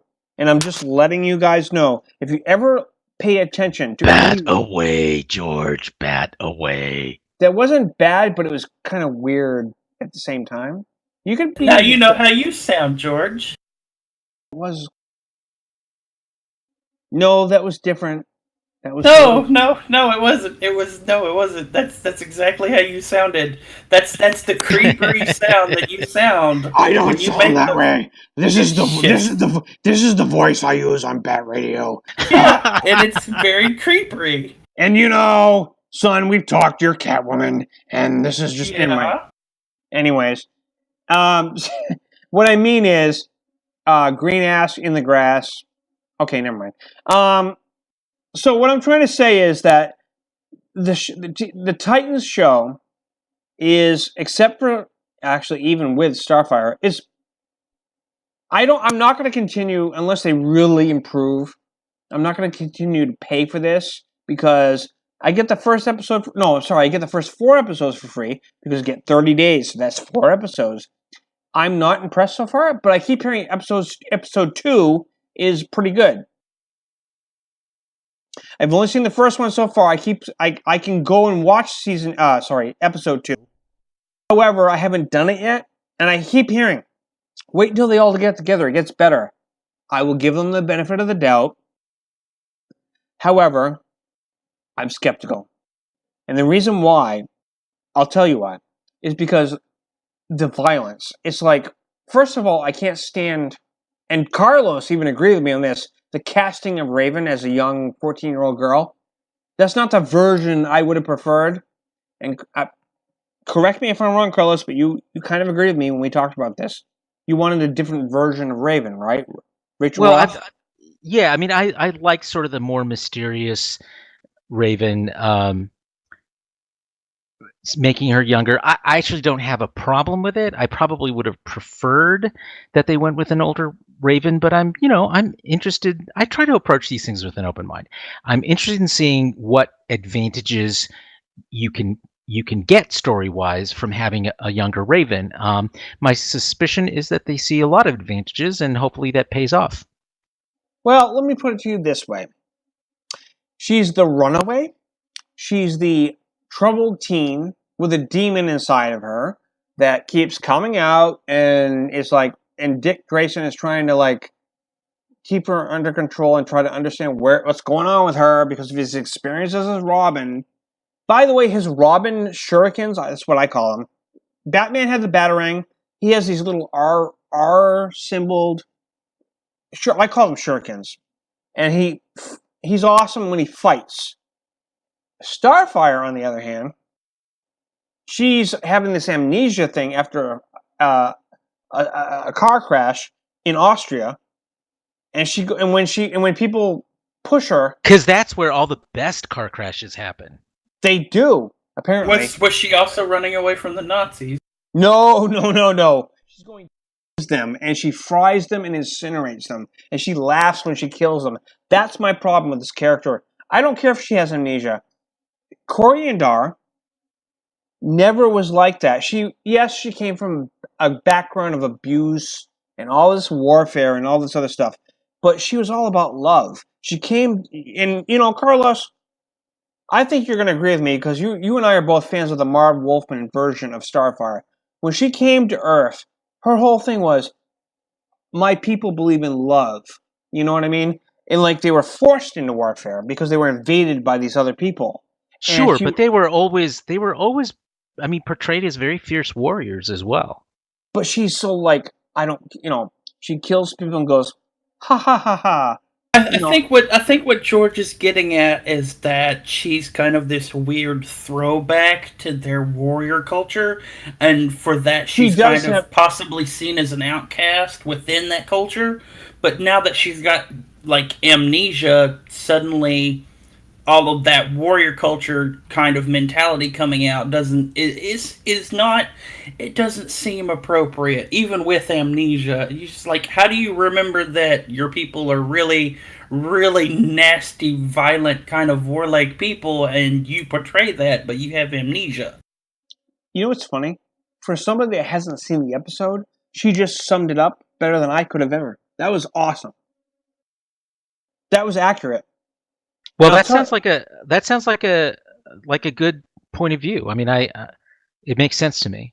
Yes, and I'm a huge, huge fan of Starfire. In fact, Son and I have a friend, Adrienne Grady, who's a great actress. She plays the lead in my Doctor Who spinoff.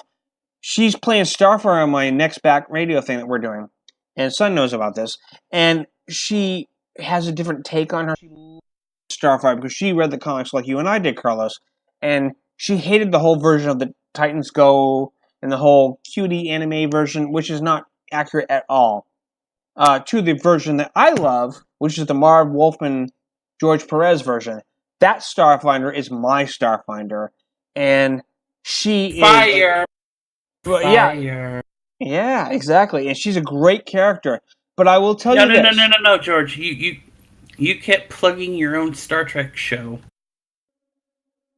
No, I was plugging. You said that radio. You said Starfinder, not Starfire. Oh shit! Did I say that? I'm sorry. Starfire. That's what I meant. Did I actually say that? Yeah, you did. Oh, all right. I'm sorry. Well, I wasn't plugging. It was a miswording, but it was a word typo, I guess, a vocal typo. But anyways, the point I'm trying to make is Starfire as a character. Not the version from the Teen Titans Go. But I will say this. This actress, I can't remember her name, and I should have it written down so I could say her name. I don't care if she's African American. She's awesome. I don't care what color she is and people complaining about that. She is awesome. Are they really complaining about that? I mean, I know there was some of that when the trailer came out, but have they since it premiered? A couple of times, but the thing is, it's not so much the color of her skin, because what you get the hint of is that it's a disguise, sort of like Logan, sort of like Garfield, sort of like Beast Boy, that you see them as this color, and maybe they're using some kind of a disguise for the alien motif. But the thing is that she is, as an actress, I am completely on board with her playing Starfire. I posted this on my... She is awesome. She stands out. She's great. I love her as Coriandar. I love her as, or Corey Anders. I love her as Starfire in general. I don't have a problem with anything with the actress that they picked. My problem is that until I see an episode that shows me that this is the character I remember, I'm not impressed by the first episode. That's all. And I don't like Raven. Rob? Well, I think that's one of the differences between us is you want it to adhere to what you saw in the comic books, whereas I'm perfectly okay with seeing a new interpretation of these characters. And as long as it's a great story, I'm okay with them making some changes. And I know that some of them I'm not going to like. But if overall I feel like this is a better character, I'll go with the latter rather than the former. I have no See, problem with it. this is the same discussion Trekkies and Trekkers and fans of Trek and Trek fans were all screaming about with the Klingons. You know what? It's sort of similar, but the difference is she's never been portrayed in live action. So it's sort of like the same thing we talked about earlier with some of the other characters that have never been portrayed in live action. It's like if you're going to see them for the first time, you need the fans have a legitimate argument. They're like, make that first impression. Make that first impression count. Supergirl was in the movies, but she's never had her own TV show. So when when Melissa Benoist did Supergirl, it mattered. Like your first TV impression, you have to win over people because the general public doesn't know the Teen Titans. They're now Titans. They don't know the Legion of Superheroes. So when you portray, for example, Brainiac 5 or Mon-El or Lightning Lad, you need to make sure that you make a good first impression. And they're splitting this up into like, Starfire did this in episode 1. What's she going to do in episode 2? And I keep hearing that episode 2 makes everything better. I haven't seen it yet, so I'm going to give it a chance. Big time. Because I've seen too many shows where the second episode makes everything okay. My problem is, if as a company... That's true. Look at Game of Thrones. Yes. Their first episode was a mess. In fact, they had to almost completely reshoot it because it was a mess. And even then, you literally needed to get a scorecard to understand everything that happened in that first episode. I threw up my hands, and luckily, I read a recap that went through it and explained stuff that just zoomed by me, and so I came back for the second episode, which of course was a much, much better episode. So it's not uncommon to see that happen. But now you still need a scorecard in Game of Thrones because you need to keep up with who's died. Well, sure, but it's not as compressed into one episode as that pilot was. It was out of control. I actually agree with Carlos, because the only reason why is because I read at the time I watched it. I didn't read all of the novels. Not only that, but he didn't finish them all. But anyways, I read the first 2, and then I watched it, and I'm like, and then people kept telling me, no, you got to watch this. So I finally went back and got the patience to watch it and watch the next one and then watch the next one. And now I totally agree with what Carlos is just saying. You have to sometimes get past, and that's a very true thing about the comic book interpretation, what you're talking about. So yeah, we have to get past this and just watch it. This is the version on the CW. It doesn't mean long, but it is what it is. So, yeah, I think that sums it up. Yeah, pretty much. So, I'm going to talk about something. I don't know if either one of you know about this. Netflix recently released. I'm just my personal recommendation. There's an Italian import. I want to say it's an indie, I guess, but it's an Italian movie that seems to be getting a lot of sort of attention, and it has to do with a devil and a blacksmith. Have either one of you seen or heard anything about this? No, I haven't. I was intrigued. You sent me the link earlier. Yeah, it's hang on for the title. It's The Devil and the Blacksmith is the English interpretation. And it's called, here it is, hang on. Aramentari, the Blacksmith and the Devil. You can use either thing to find it on Netflix. I was randomly flicking through Netflix stuff last night, and I'm watching, I didn't watch the whole movie. I flicked through it. But I watched key points in the movie because I'm going to watch it with certain people in my apartment, and I have to say, just what I saw it blew me away. The idea of the story is that a certain devil or demon, whatever you want to call him, but in this case, it's a devil. And he's been running around, and he's been murdering people, he's been raping people, he's been doing all this stuff. And this one blacksmith, he decides, all right, I don't care if he's a demon or whatever, I'm done. And he sets all these traps up, and he captures him, and he starts torturing him. He buzzsaws his horns off. He captures him, and he puts him in chains. And the whole rest of the movie, the second half, is about him torturing him to get him to just understand, you can't do this to us humans. And so he puts it. I haven't seen the whole movie, like I said, but I was blown away by what I saw because it's an Italian import, and I'm just like, wow.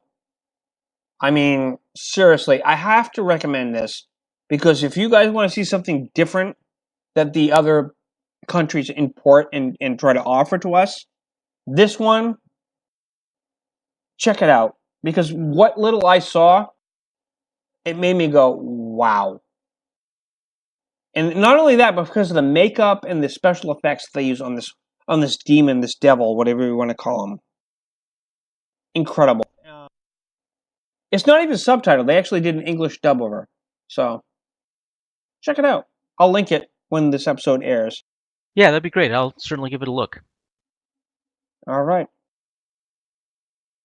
So, I'm going to talk about this, and I guess Iron Fist has been canceled. I don't know what the fate is of the Marvel Cinematic Universe as far as Netflix, but I think this is the first sign of the end. What do you think, Carlos? Well, I'm not sure I'd call it a sign of the end. It's just that, his standalone series just didn't, resonate with enough viewers. And so, by standalone series, I think we'll still see Iron Fist in the Marvel TV universe because, he can serve a role on a team pretty well. Do you think that because they did announce a while back that the Defenders was gone too. They did actually announce that. So do you think a while back they announced that the Defenders was done, but then they announced that they're going to do Heroes for Hire, which I know you're a comic book aficionado, so you know what I'm talking about. So yeah. The Defenders disappears, but Heroes and Son and I had a long talk, didn't we, Son, about the Heroes for Hire thing? So you know what I'm doing. Yeah, we had a talk, and I updated her about what's going on with that. So they're going to do that next.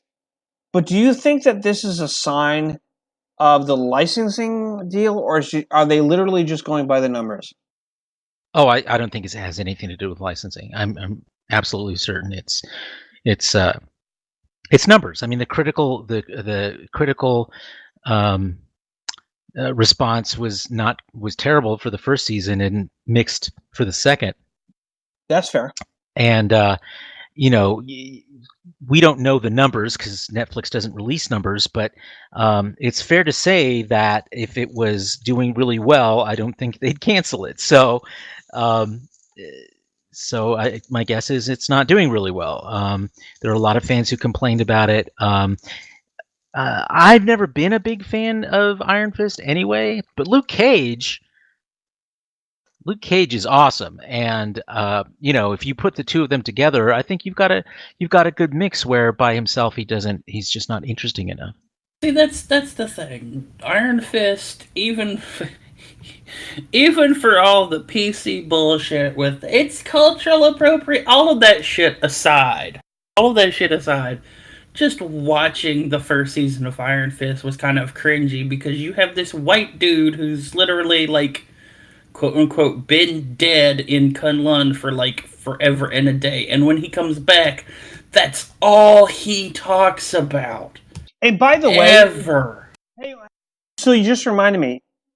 I'm going to ask both of you. Have either one of you progressed in watching any of the further episodes of that season since we last talked? No, I haven't. There have been other new things that have started that have grabbed my attention more. I mean, I'll get around to it, but does that make you? There's a reason I asked. Is it possible that? I mean, because I liked it, but if you guys weren't so grabbed by the first few episodes, I'm thinking, I'm looking at it from the perspective of from their point. Like, the ratings went down, and they're going by numbers. And I'm just thinking, personally, I've talked to both of you and told you how I feel about the episodes. But if you guys weren't so entranced that you wanted to watch it without setting aside your other priorities, I'm thinking there is something to this. Maybe it is just the numbers. Yeah, no, I stopped watching because I felt that the whole premise of the second season was them being stupid. Well, Like that's Joy's whole the two main villains are literally villainous over shit that they're pissed off at the heroes because the heroes have no control over. Since the both of you haven't watched the whole season, and I don't think you're ever going to, it's actually okay if you don't. I want to say one thing that's funny as hell that nobody's brought up except one person. There's a movie called. Let me ask you both this: have either one of you seen that movie, The Last Dragon? It's an '80s movie. I don't think so. Well, I have seen it, but it's been so long since I have. It has Vanity. It has this guy who's a Bruce Lee fan, and it has this guy who's like Shock something. And he holds up he does this Bruce martial arts thing where he holds up his hands and it's like it turns red. It's called I've Got the Glow. The Glow. It's like that thing. This is a joke that I loved in Iron Fist season 2.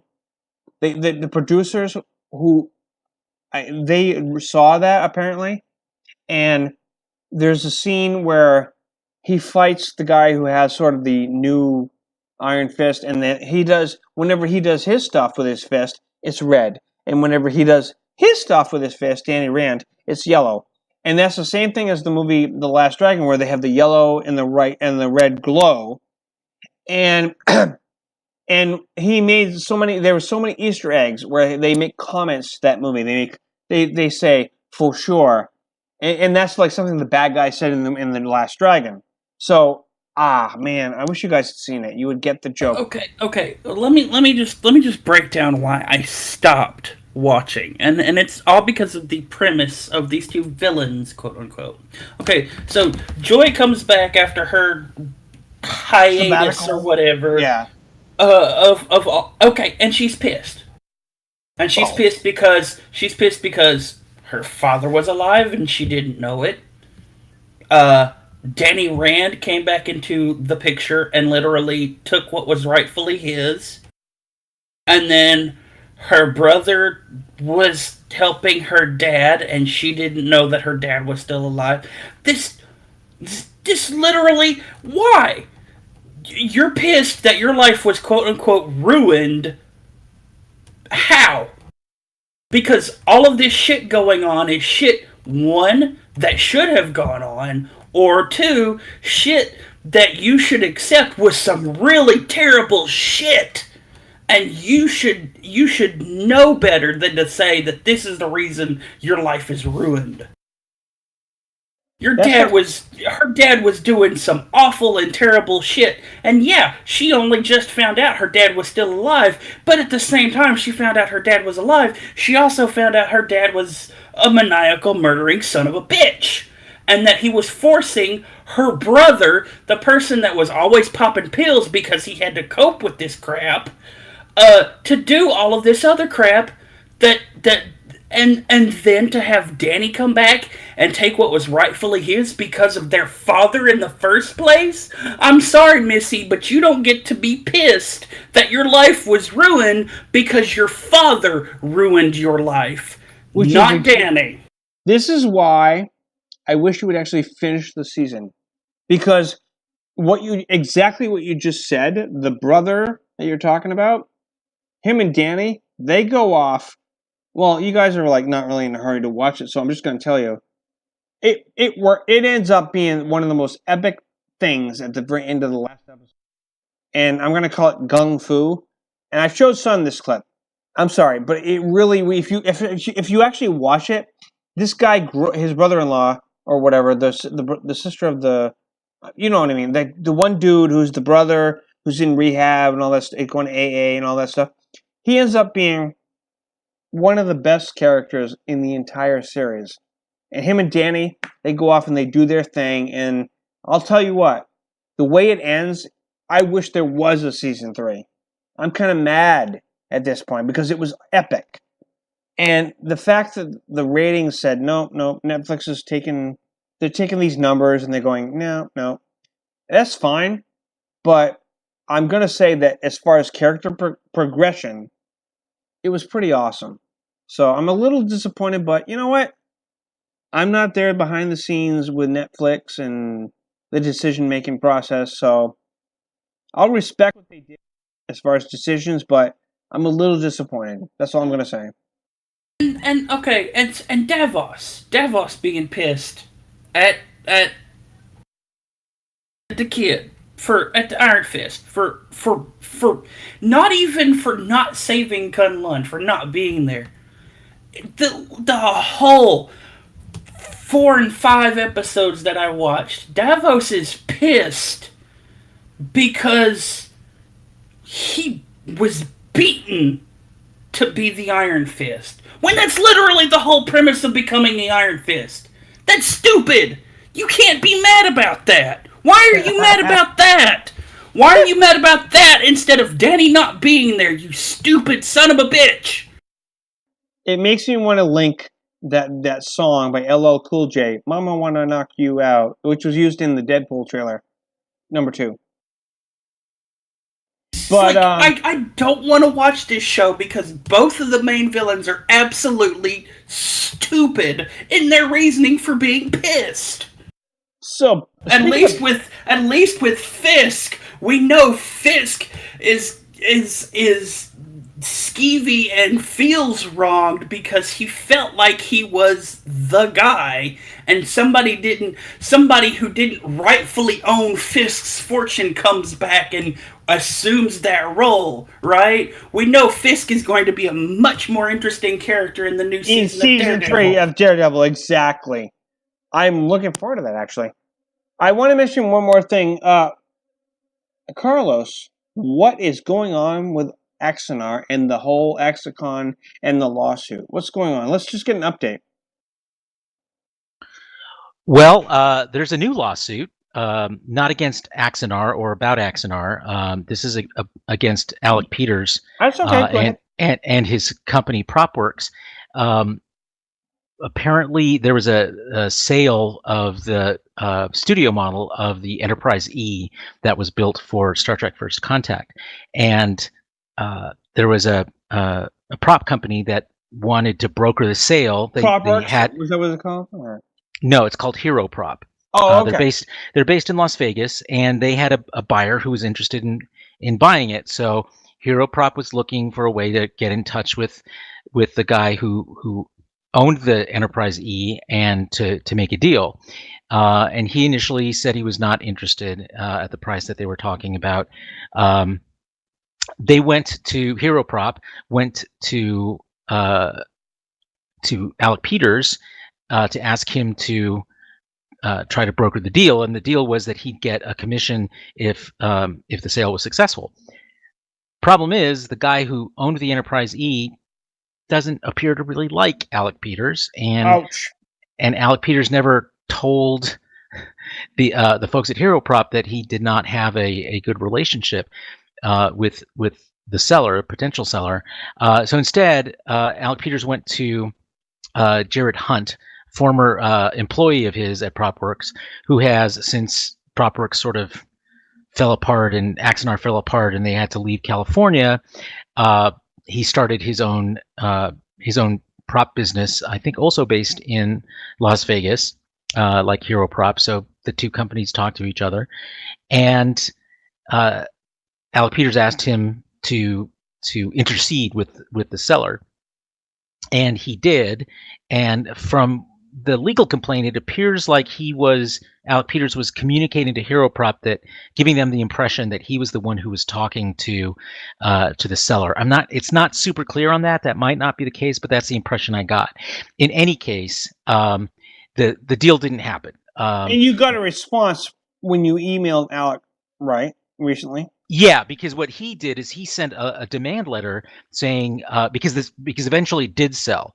Weeks later, Jared Hunt went back with a higher offer from the buyer that Hero Prop had found, and managed to negotiate into buying not just the Enterprise E, but also the studio model for Deep Space Nine.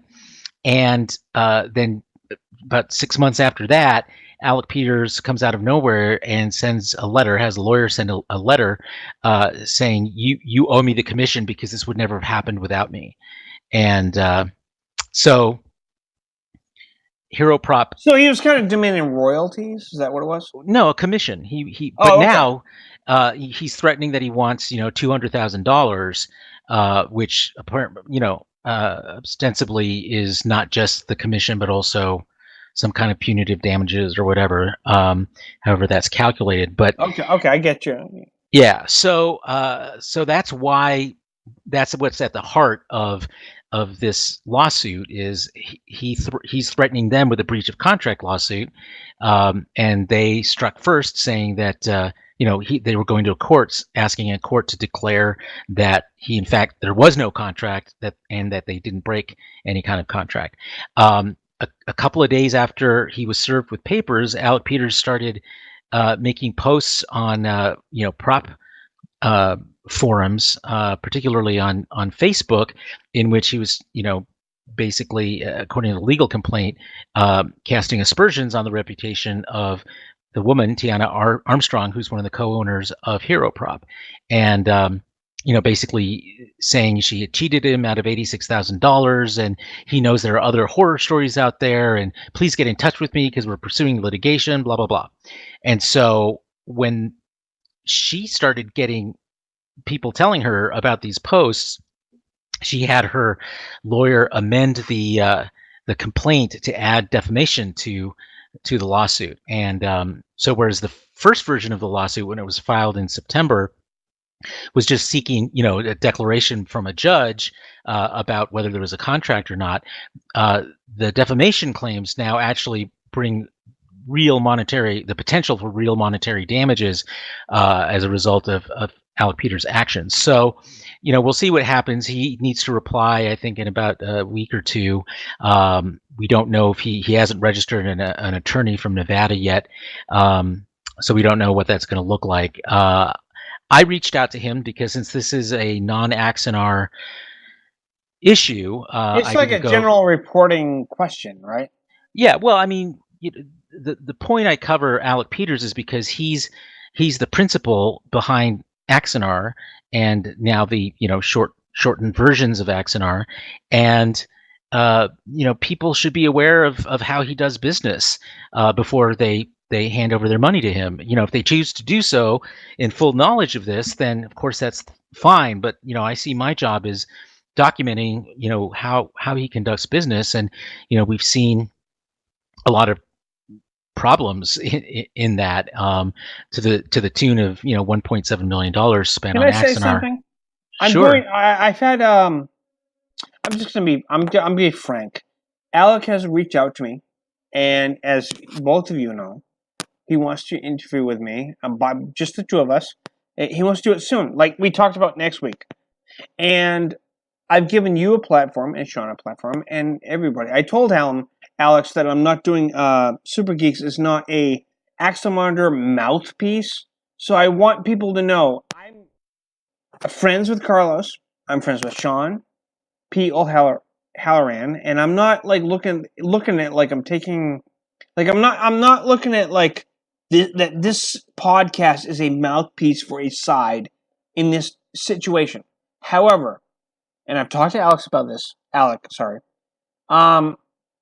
If he wants to come on and he wants to say his piece, but of course he's not comfortable with doing that around anybody but just, me and him one-on-one, and that's fine. And I want to publicly sort of say that you, Carlos, you even told me you have no problem with that, right? You don't. If I talk to Alec one-on-one, I'm not like selling out. You know what I mean? Of course not. It's your podcast. I don't have any problem with that. I mean, I've only ever wanted there to be a greater dialogue around these issues, and with him, he just hasn't been amenable to having a dialogue. I reached out to him for a comment on the lawsuit when I published the story about it, and he actually did write me back, but basically just accused me of just trying to further a negative agenda against him, and he Wasn't reiterated the things that he says about how I'm a stalker and obsessed with him, and he I'm has said that a lot dangerous, to me, too. etc. And and so even though we exchanged emails back and forth, he did offer, if his attorney cleared it, to send me a copy of the demand letter that initiated all these actions that was sent back in June, I think. And I haven't had a problem. See, the way I see it is, if I was in his position, and I'm not excusing him at all, I've told Alec, and I reiterated it like about a week ago, I don't like what happened with Axanar, but I'm friends with Carlos, and I understand why this is all happening. But I'm willing to let him soapbox. I don't see it that way. Some people have said, oh, if you give him a soapbox, he's going to take advantage of you. I don't see it that way. I see it like Larry King.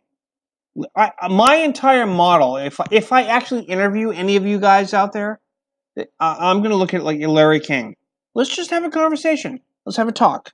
You tell me whatever, and it's not about an agenda.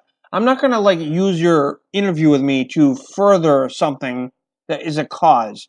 I want to have a conversation with you. I want to hear what your point of view was about any of things going on, whether it's Carlos, whether it's Alec Peters, whether it's anybody. And if you guys agree with me, that's fine. But it's I just want to give you guys a chance to talk. And yeah, like I said, I've only ever wanted dialogue around what's happened with Axanar. The trouble is that there's troubling facts about it, and a dialogue would have to bring those facts to bear. And I fear that that's the reason why we've never had any kind of dialogue, because and why it's turned into sort of this personal acrimony from him, because it's easier to call me names than it is to actually, deal with the facts about how money was spent and all of that. So, so it's a shame. I'm sorry to hear that. I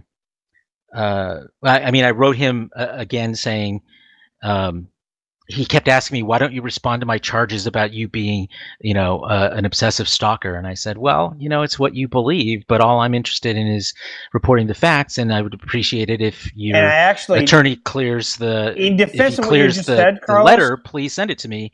And he hasn't. So apparently, I don't know what happened. I sent him an email today asking if there was any progress with his lawyer, but I don't know that that's happened.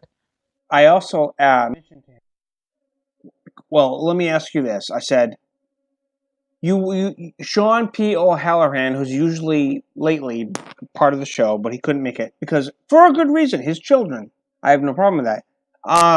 He said to me, he wants to talk to Alec, and the only reason he got away from talking and being pro Alec was Alec wanted to sue him.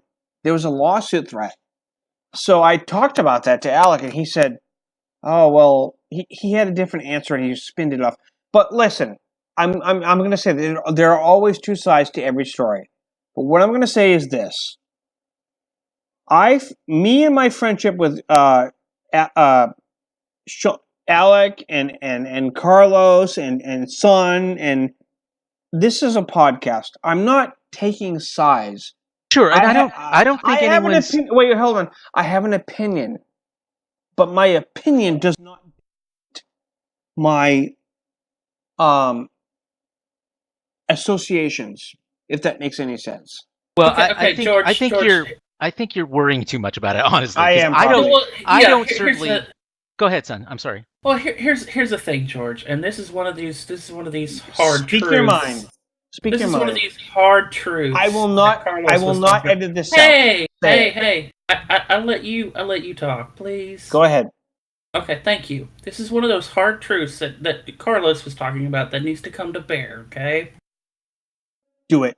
What you're doing right now is trying to appease all of those people who are going to jump down your throat because we're talking about Alex or we're talking about Alec, and it's particularly negative right now, and you're just trying to get in front of a backlash, but that backlash is going to happen anyway because there are people who are going to be out there who are going to support Alec no matter what anyone says or does or what truth comes to light. Those people are going to harass you and call you names, and in some cases probably try and stalk and dox you, but you shouldn't feel like you have to get out in front and apologize to those people. Did you not see my Batman thing that I did? I'm not saying that you haven't poked fun. I'm saying what you're doing right now. Poked fun? They had 500 reactions. What I'm saying is what you're doing right now is seeming like you're trying to apologize to anybody who will think that you are biased. Those people are going to think you're biased anyway. From the beginning, they're going to think you're biased. There's no reason that you feel you have to apologize for anything. That's fair.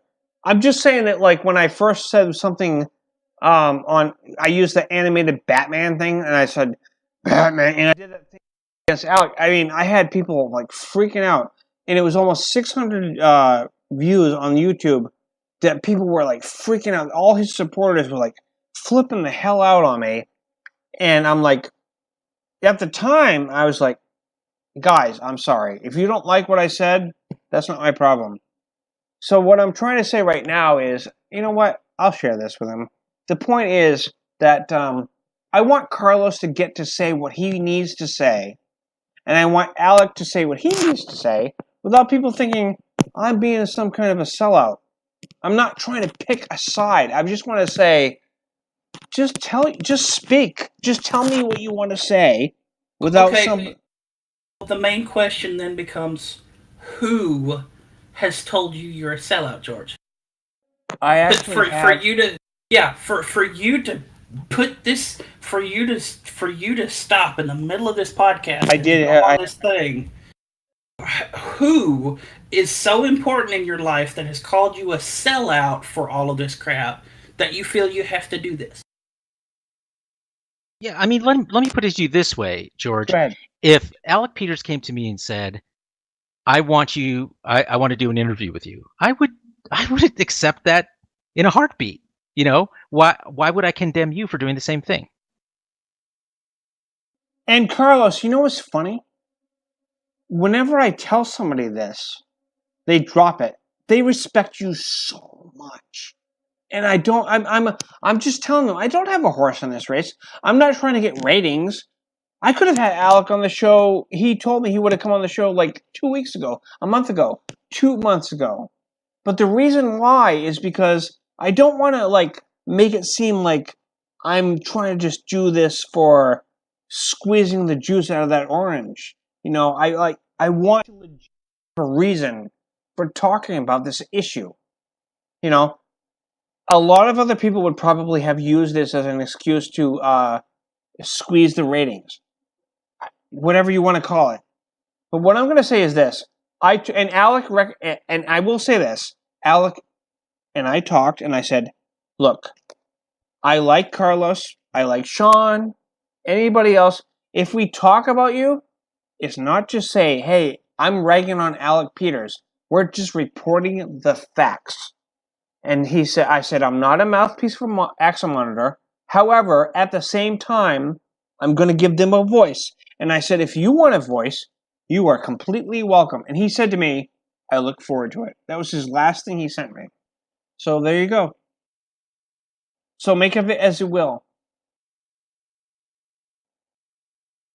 Yeah, I don't have any problem with you. I would be the first one to stand up and say, great, you know, if you get an interview, do the interview. You know, and we'll see how the chips fall, you know. But again, I've only ever been in favor of more dialogue, and I will also say this, that I actually had purchased a ticket and bought airfare and made hotel reservations to go to Axicon to cover it, and I got an email just about 15 minutes ago from Alec Peters disinviting me from being able to attend either SphinxCon or AxeCon. AxeCon, of course, is sort of Speaking a of that- convention within the convention. So I'm kind of out money on my airfare because it's a non-refundable fare. That's not cool. No, it's not cool. I mean, because what does he think I'm going to do? I'm just going to sit there and take notes. Wait, you can't read? You seriously can't refund? Seriously? You broke up a little. What'd you say? I'm sorry. You really can't refund that? That doesn't seem fair. Well, no. No. I'm pretty sure he's been refunded the company. Yeah, I've been. Okay. No, I'm talking about the He's just airfare. not refunded the flight. Yeah. Oh, okay. Like I can still, without penalty, cancel the hotel reservations, and I can, and I got refunded for the registration. But no, I didn't use air miles. I used dollars. But all right. Okay, here's a question. How did he disinvite you from SphinxCon? I'm kind of curious. Yeah, me too. I'm curious. I'm sure he just called him up and said, "This guy's a bad dude. Don't let him into your con," and they believed him. So, I'll read you. The guy from SphinxCon, we both know who he is, and that's the whole reason. Like, Alec even became was because of that guy. So, well, my whole point is I don't understand what threat I pose on this, because it's not like you really. It's not like. I mean, look, they're going to record and put on the internet all the sessions that are going on. It may take a week or so or whatever, but so whatever happens there, I'm going to report on anyway. So yeah. I mean, it's not like he's going to have some big breaking exclusive or anything, because it's all going to go up on the internet at some point, and it's going to get back to Carlos anyway. I think people just get nervous sometimes. That's all. Well, I have to laugh. What is there to get nervous about? It's Carlos me. is little, itty bitty dude. Exactly. I was just going to say the same thing. I was just going to say, I'm like this little schlubby guy. I'm a 55-year-old guy. It's like, what am I going to do? Really? Alec Peters could literally one punch Carlos. I mean, it would look bad. It would look really, really bad, but he could literally one punch Carlos. I'm just going to say, really? You don't know? Really what? I mean, you don't recognize your impact? Really? Because you do have it. No. Nobody's saying he doesn't have an impact. And what threat does he pose by having information that will come to him eventually in any case, because it's going to go up on the SphinxCon YouTube for whatever that particular portion of the convention is. Listen, I'm saying this as a friend of Carlos who has known him for at least a year, and I'm going to say this. Really? You not know the impact you have? You do know. Come on. You've got superpowers. That's not what I mean. What I'm talking about is, like, in what way does my physical presence at this convention threaten what the convention's going to do? I'm not a disruptive person. I'm going to sit there and take notes. So, have you ever met Alec in person? I've never met him. So is that possible that could be why he's nervous? I'm not at all. Well, I mean, we know a lot of the same people. I'm sure that they've told him that, I'm not like a threatening. I'm the least physically threatening person you could imagine. I mean, well, the only reason I asked this, Carlos, is because one of the older hosts of Super Geeks was doing a live thing from a convention last year, and that would be Ross. You've met him, actually. You've actually been on the show, and he was there. He interviewed Alec, and he even said that when he was there, when he met him, he was very. So when he physically meets somebody, and he knows who they are, he sort of sits back and sort of, wait, who is this person, and what kind of problems are they pro-axing? Well, one, that couldn't happen in the first place because Carlos's face is everywhere. So even so, Alec would know it's Carlos. But if he doesn't wear his glasses, I wouldn't recognize him. Joking. Well, I don't know. I mean, I think it's a silly thing. To me, it feels just sort of punitive and arbitrary to do it because whatever I'm going to report is going to come out anyway. Yeah, that's true. And I'm And certainly. it's not like he's going to ambush Alec Peters for an interview. Yeah, exactly. I mean, I got the impression Alec really is just nervous about not being prepared. That's my thing. So, well, like, I'm not. If he's But not I'm not prepared, confronting him. I don't plan on confronting him. Yeah, again, if he's not prepared, then he really shouldn't be having this whole section of a con to himself. I agree. I'm just saying, like, when Ross went up to him, and obviously, son, we talk all the time. Yeah, but see, here's the thing. At that time, Ross wasn't doing all the stuff that he's doing now. His face wasn't out there. That's true. He was just trying to promote his website. He was just a guy that was interviewing Alec Peters, and only after the fact did Alec even go, oh crap. But completely true. And Alec was like, if I don't know who you are, and you're like some newcomer, he'll go, oh yeah, let's talk. But if he hears something like somebody's walking up, Alec, hey, by the way, I know Carlos, he might have been like, So that's the only reason I ask. I'm not like I seriously think. I understand. I think we both understand that you're trying to get behind Alec's logic, but there's really no logic there. No. Don't misinterpret me. I'm not defending Alec Peters. I didn't say you were defending. I just said you were trying to understand, and there's nothing to understand because it doesn't make sense. Yeah, that's true. It doesn't. There's no sense behind it. I really just think he literally doesn't want me there. I mean, in his email, he says, "You are on notice that you or any current or former member of the Axa Monitor Facebook group, which I think would even include you, George, that attempts to enter the Axicon facility will be asked to leave, as Axicon is meant to celebrate." It won't include me. You know why? He actually told me if I was there right now, he would invite me.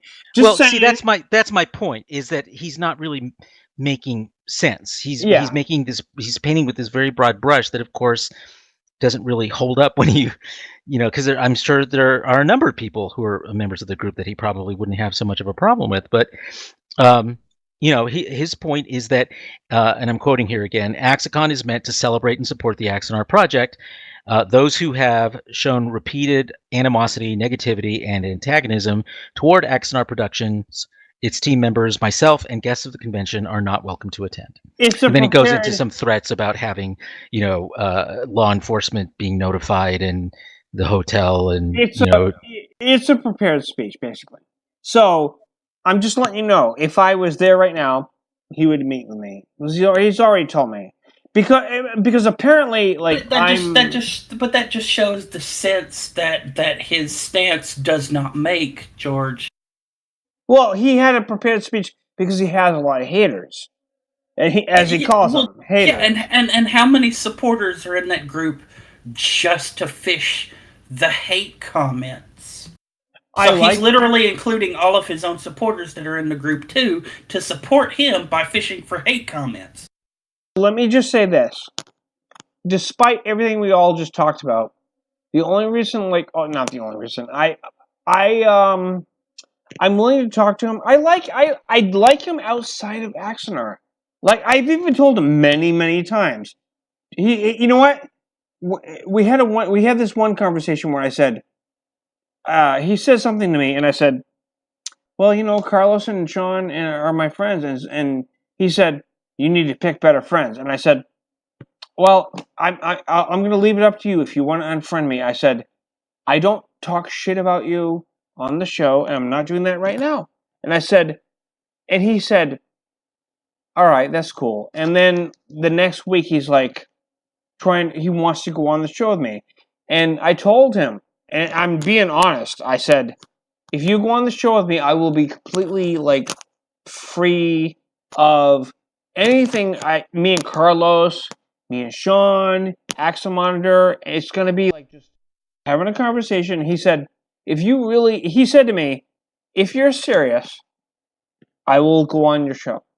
And I said, I am serious. And he goes, then I look forward to it. And he wanted me to pick a date. I haven't done that yet, but I'm telling you right now, he's open to it. And I will be honest with him. I'm not going to ambush him. I'm not. Because some people out there do that. And that's not cool. If you want somebody to actually trust you to come on your show, you have to be honest. If you're not, then you have no credibility. You know what I'm saying? The media has lost a lot of credibility. Well, yeah. My whole point is that it's. I'm not sure how well he's thought this through, because it's going to be a bigger story that he's not letting me go than it would have been for me to just go and report, because everything that happens there is going to be put up on YouTube anyway. Do you think he had lawyer advice or something when it comes to responding to you? No, this reads like, I mean, it happened, within 2 hours of my paying for the tickets. So, he says, you attempted to buy a ticket to Axicon. Your ticket is being refunded. Is he handling that though, or is somebody else? Well, like I said, I did it through SphinxCon, and I'm sure that they told him, and then he, made this decision. Very interesting. Very interesting. So, you guys, we've covered a lot of stuff this week, and there's a lot more to cover. And you know what's awesome? Carlos, I really want to hear what you have to say about episode 2 of Doctor Who, because once you see it, I'm probably gonna watch it as soon as, because I'm just finishing cooking dinner. P.S. I've been cooking dinner while we've been doing this podcast. I've been hearing that. Is Okra involved? Okra is involved. I knew it. That's awesome. Anyway, so probably the first thing I do after this podcast is going to be to sit down and watch Doctor Who. Here's my question. Is it fried okra? Yeah, is it? No, it's stewed. It's stewed tomatoes. I think I might have made this before. It's stewed tomatoes and onions and the okra, and it's got shrimp in it. So you're trying to make like a gumbo? Well, it's not really like a soupy gumbo. It's I mean, it's sort of liquidy, but I serve it over rice. So nice. Awesome. So that was the water that I heard running, and not a skillet frying something. I didn't catch that, but that's awesome. Well, yes, most of the noises I managed to mask because, the microphone's only voice activated. So, but I think there was an occasional thing where I think I poured water into a hot skillet and it made a little sound. Oh my God, dude. Do you have any idea what you just did? Son, you heard it. I know you did. Yeah, but it was like, what's going on, son? Back me up. Well, I don't need. No, you finish your thought, George. I can't back you up with a half a thought. Well, the whole thing went through my headphones. I'm like, whoa. Psh. Anyways. Oh, you're just talking about how it sounded in your headphones? Oh, no. Well, no. Yeah, when you just went, psh, it was like, it was extra special. Oh, okay. Well, I try to be extra special. You do. I mean, some would argue that you're already extra special, Carlos. Who did? Yeah, I'm sure they do. Probably a different meaning than I intend. Yeah. I have one quick question before we call it. As far as Doctor Who goes, what is your predictions as far as the everybody kept saying it's not going to be an arc, but we're seeing signs that the Tooth Guy, the Tooth Fairy as they call it, this joke, is going to return. What do you guys think about that? Just from episode 1. Personally, I hope he's a one and done, because I didn't think he was that great a villain. I mean, he was playing a role he needed to play, but he was playing a cheat. Now, seeing the rest of their culture, that might be interesting. That's not. I would agree with you there. But no, what I've been hearing from people who have seen episode 2 is that Chris Chibnall is kind of doing what we should have always had Moffat doing with the last 2 Doctors he's had and not done, which is kind of bringing all of these memories and styles of the previous doctors into the new doctor, because the new doctor also remembers all of her old selves and what they could do. Yeah, I'm always intrigued at learning more about like what powers the Doctor. You know, what is he and now she, like. Can I spoil one thing without you guys being worried about it? Because I swear to God, you won't even care. There's one line. It's the greatest line I've ever heard on Doctor Who. She says, she's trying to summon the TARDIS with the Sonic, and she says, "Come to Daddy." And then she hesitates and says, "Come to Mommy. Sorry." It's possibly one of the greatest lines. It's just the way they do it. I'm like, wow. Yeah, that's a good line. I mean, I'm okay with that. The TARDIS is trying to come to her, and she's like, "Come to Daddy." And she's like, wait. Come to Mommy. It was just it was awesome. See, this is exactly why I'm okay with having a female doctor, because there's all these decades of a male doctor, and they can just riff off of all those old sex stereotypes. And they're not ignoring it, because I've had so many feminist friends, male feminists in particular, that said, no, don't make any references to her being a female. But in this case, it worked. I was like, oh my God, that's so Oh, that's funny. ridiculous. I'm a male feminist, and of course I'm intrigued by what being a woman is going to be like for the Doctor. To recognize it. In this way, it was humorous. You know what I mean? It was like, Daddy, come to Mommy. And it was great. It was fucking awesome.